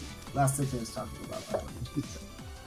Okay, so I'm going to end it here. Well, before we do that, we should probably roundtable as to who's who and where we can check out everybody's stuff. Yes, please do. Anybody want to start first? Sure, I will. My name is Colin SkipperWing Bird. I am an animator, illustrator, and cartoonist. Cartoonist is just easier to say. I'm actually currently streaming right now on Twitch at twitch.tv/SkipperWing. You can check out my stuff by pretty much just Googling SkipperWing, or you can check out my animated motion comic, The Crimson Fly, at thecrimsonfly.com. The meter that comic is amazing. Thank you. Crimson Fly is amazing. It's absolutely amazing. Nick. I'm Nicholas Juris. I'm a comic book artist, and I actually shouldn't be showing this to everyone because it's kind of secret right now, but whatever. Alright, Daniel. Hello, I'm Daniel Hill. I'm a UK-based illustrator, character artist, and album art specialist. I just finished my first children's book commission. Nice! Right. That I accidentally showed on the last stream. Is it available for purchase? Not yet. It's literally just gone to print, so it's hopefully in the next few months sometime. Cool. But I'm yeah. gonna be like, Trey, you should totally drop a link in the chat to where people can buy the thing, but they can't buy it yet. Yeah. We'll drop links everywhere. Jana. I am Jenna Matsala. I am not a superstar as you guys, but I'm just a humble designer working at a cartoon studio in Vancouver, BC, at a comic person. If you want to find me, go hard. My Instagram is Jenna Matsala, JENNA, and that's it. That's all, folks. Yay! By the way, she's shortchanging herself. She's an amazing artist. Just put that out there. You can find me at VT Animation. Just type in VT Animation into Google. You will find me everywhere: Instagram, Facebook, Twitter, and especially YouTube. And Oh, even Pornhub? what's up? Is it even on Pornhub? Even on Pornhub. I am on that. So that is it. We will talk again next week. No, not next week. I might be gone next week. So the week after that. Alrighty. Yep. So that is it. Yeah, we gotta hit that channel awesome thing because that makes me so mad. Oh yeah, we'll talk about that. We'll talk about Doug Walker and his little shady stuff. Oh yeah. Until after next, possibly, guys. Alrighty then. All right. See you later. See ya. Bye. Bye. Bye.